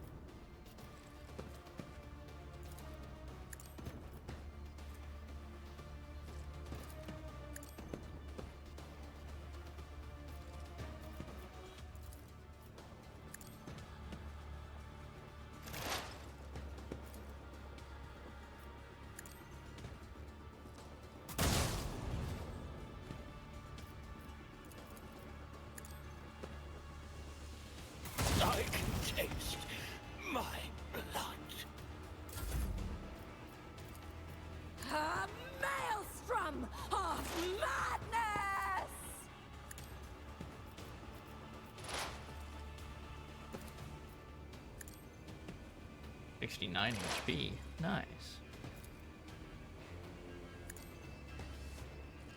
I can hear her whisper.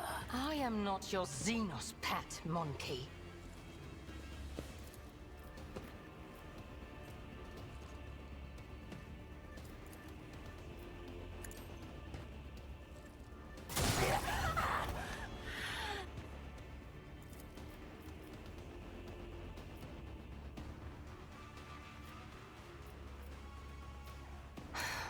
If I must.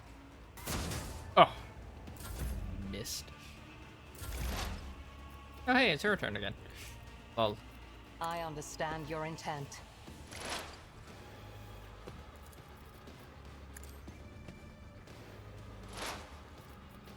I am not your Xenos pet, monkey.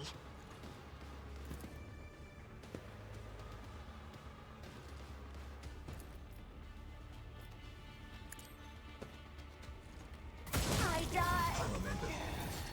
Undefeated.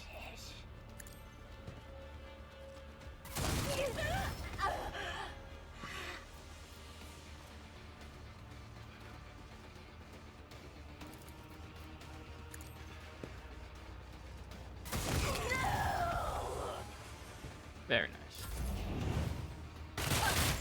I'll return the pain tenfold. I'm sure you will, lady.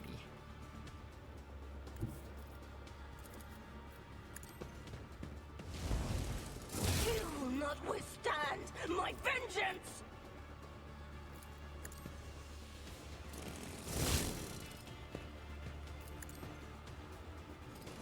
One fewer target. My mastery is unsurpassed. My artifacts, the I'll show unsurpassed. you the real pain. Your misery is mine.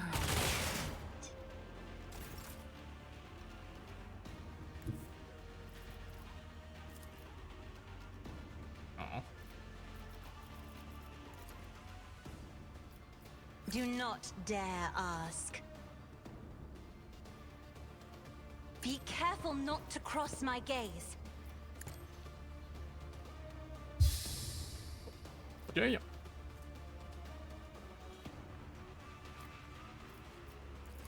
Give a shit ton of bonus HP.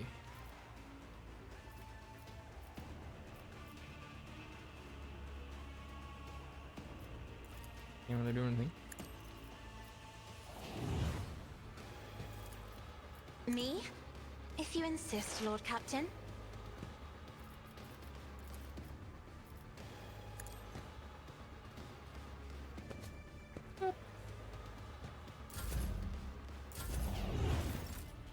Okay. I will carve runes out of your bones. Momentum. So shall it.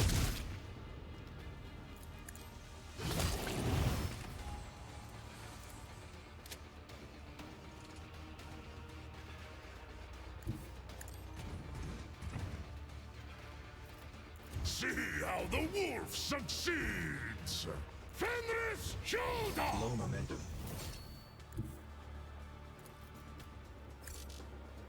No line of sight. Line of sight on that one, though. Never mind. Awkward.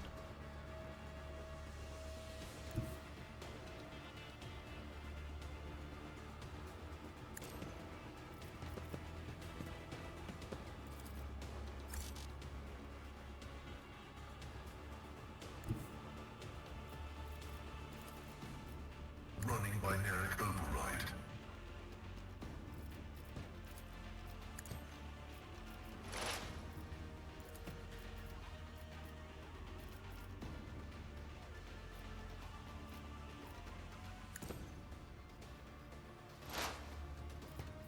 The scriptural prognosis is Their favorable. death won't be easy.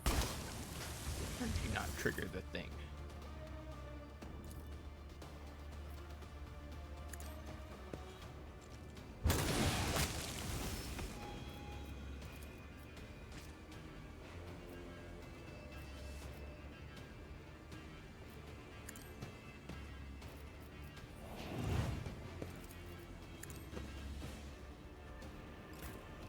Yeah.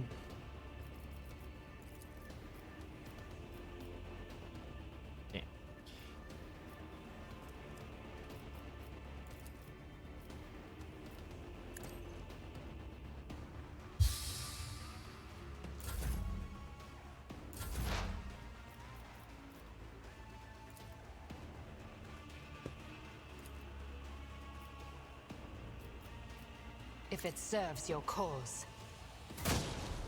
Oh.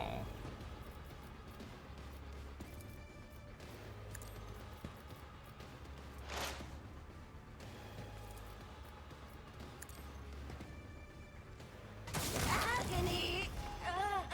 What a pleasure. I, Prey Taker. I can't Nice. lose. Kinda sounds like you just lost. Indeed. I will tear your heart out for this.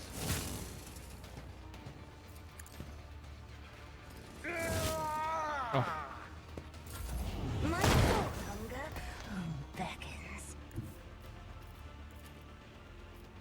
Fire laser at this man. I refuse to bow. Staring into the eyes of an animal that enjoys killing.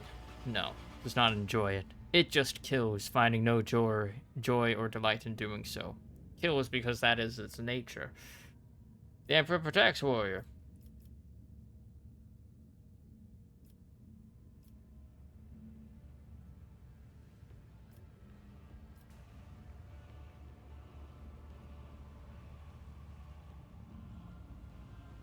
The Emperor protects, warrior.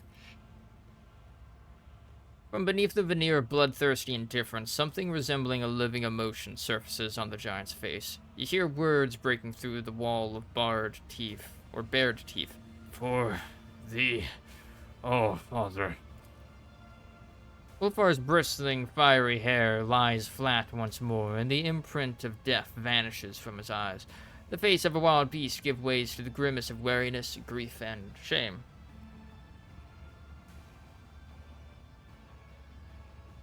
Warrior, you honorably dispatched the Emperor's enemies. Ulfar shakes his head morosely. It was not devotion to the All-Father that guided my hand, only the black malice of wolfmen. And a grief must it be to have nearly cost you your sanity. No longer on the same path, I do not trust you.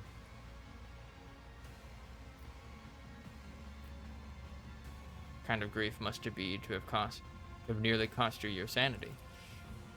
It is the breath of the frost that chills the bones. It is lightless malice born of despair, the curse that preys upon them who have seen too many things and hate with too much heart. Too long have I been here. Too long have I served as a tool of unrighteous wretches. Shameful fate for the All-Father's warrior, and shame is what scorches my soul. When I saw that I had once again become their plaything, that yet another Xenos had set me upon his foes, I thought it would go on forever. My mind could not accept the indignity of it, so my mind hid like a coward would. Only thirst remained. Blind destruction, no thoughts, no regrets, no purpose. To be a beast, not a human. Sweet temptation for a lone wolf.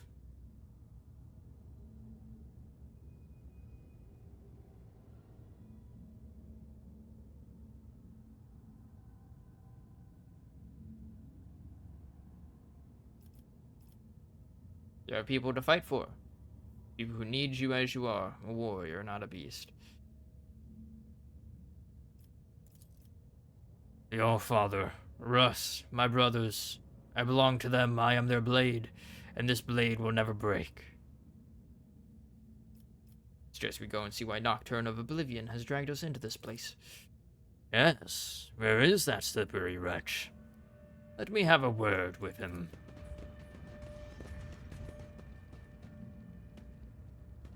Oomst. Slender figure of the Harlequin emerges from the shimmering haze. With the grace of one performing a sorrowful dance, he approaches the dying Aldari nearby. Your dance is now tableau, and I lament the darkness in the eyes that saw the path. I peer into those tunnels black and bleak, and a gleam I seek, the one that points the way to your imprisoned kin in Tempest's cage. The accursed jester back again. You start weaving your webs of rotten claptrap again, and I'll rip out your useless tongue. The Farseer's voice is weak and tremulous from pain. It is strange that he's still capable of speech. His body has been horrifically maimed. The colors of his garb are familiar. The group of Xenos you met on Janus wore the same. At the top of the spire. They're all there. Help them, Arabanian, and help me. Take me away from here when it is all over. Soon. Oh, spill no tears for me, Isha. Disdain you not will I with a refusal. Your soul's refrain will I keep safe as well. But leave to me reality, Farseer, and dreams I'll give into your worthy hands. For solemn strike, the Harlequin ends his kinsman's torment and carefully takes the spirit stone from his body. When the Xenos turns to you, his hands are already empty. The stone is gone.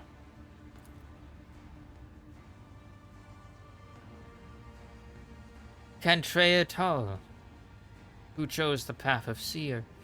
Marouin told me he disappeared as soon as the cataclysm befell Kruderak.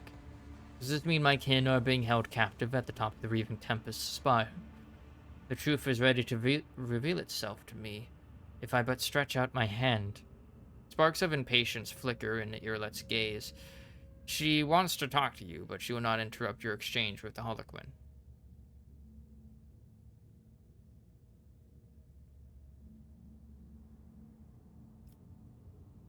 You led me into a trap. Is this your idea of a path to salvation? My visit here was part of your plan. Everything has gone as you wanted it to. You dragged me here to save this Farseer, is that it? You listen well, O pathless wanderer. Light's music's leitmotif you have discerned, and title virtuoso you have earned. The Harlequin makes an exaggerated show of drawing back an imaginary curtain. The shadows beneath the black eye holes in his horned mask once again form a mocking smile. The grand finale of this gory piece, where perfidy and cunning reign supreme, shall now unfold, my merchant vagabond. Even flesh speak is more efficient than the speech patterns of these Xenos. Hypothesis: the Elucidator machine spirit has been affected by the pernicious influence of this place and is producing distorted output. I seek permission to conduct a technical survey.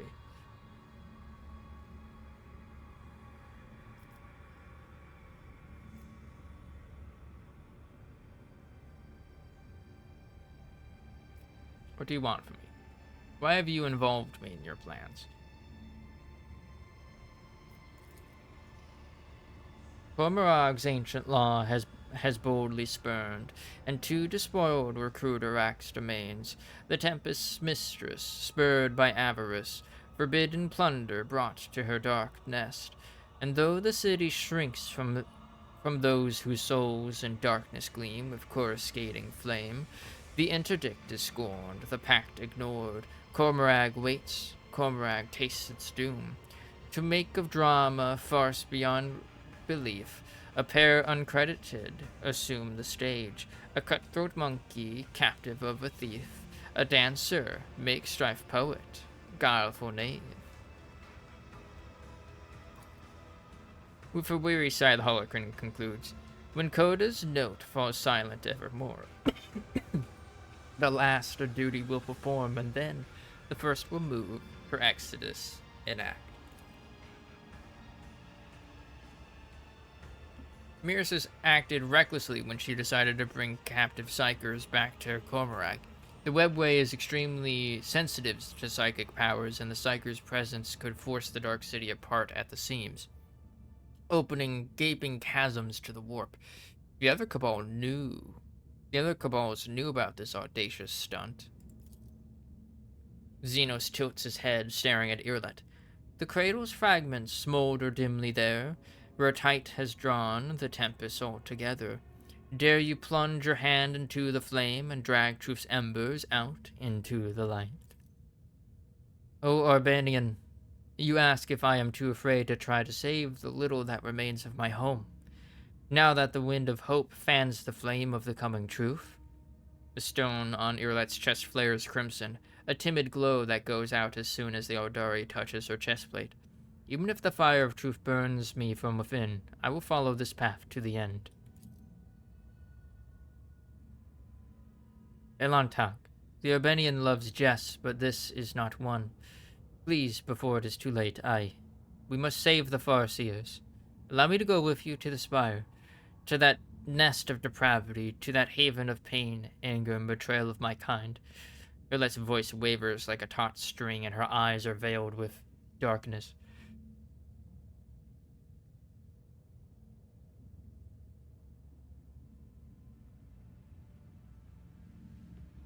If what the Harlequin says is true, we will save whoever we can. Irlet shudders as if she cannot believe your words, and her expression shifts subtly. I am grateful. I find myself wondering if a single Farseer, gazing at the hazy visions of things yet to come, ever glimpsed a future where the key to their salvation stemmed from a duo of a monkey and an outcast. She turns her face to you and nods with gratitude. Come along. Let us tear the Farseers' lives from the clutches of my insatiable cousins.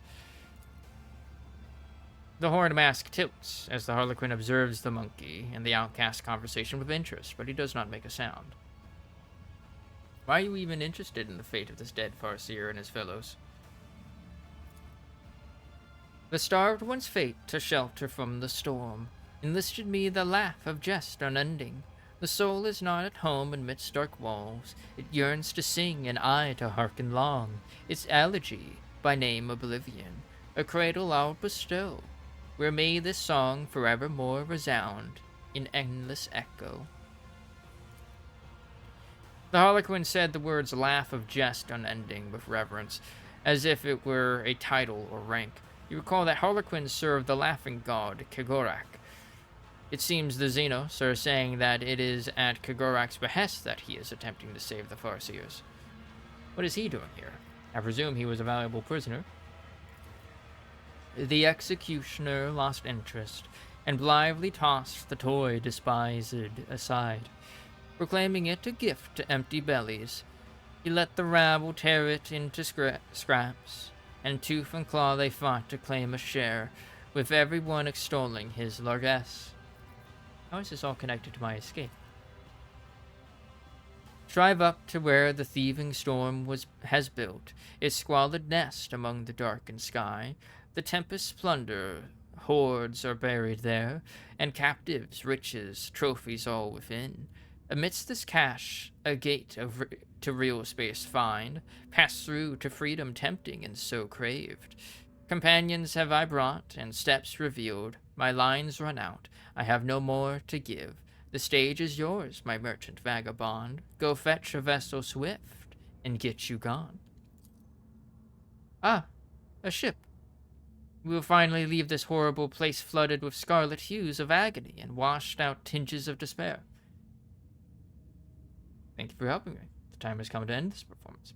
I don't care about you, but I won't leave anyone in the clutches of these abominations, not even Xenos. I'm tired of your deceit and manipulation. I will no longer be your tool. Now I know the path of freedom. I have no reason to help you. Get out of here. Thank you for helping me. The time has come to end this performance. Saying nothing, the Harlequin vanishes in a blue shimmer of air. The horned mask disappears last, with vicious laughter drifting out from beneath it. Alright. Great. The enemies are all, like, spread out now.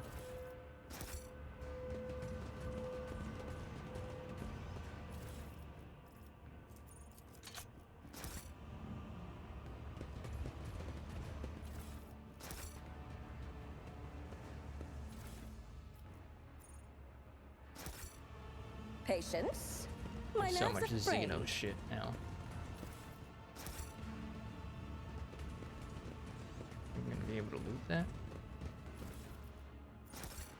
Yep. Guess so.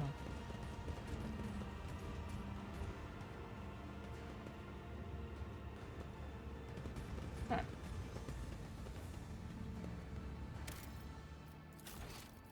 We're gonna save here. We're gonna end it here for the night. Going a bit long, so.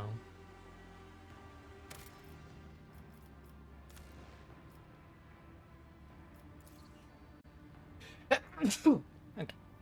I'm gonna exit to that. Stop.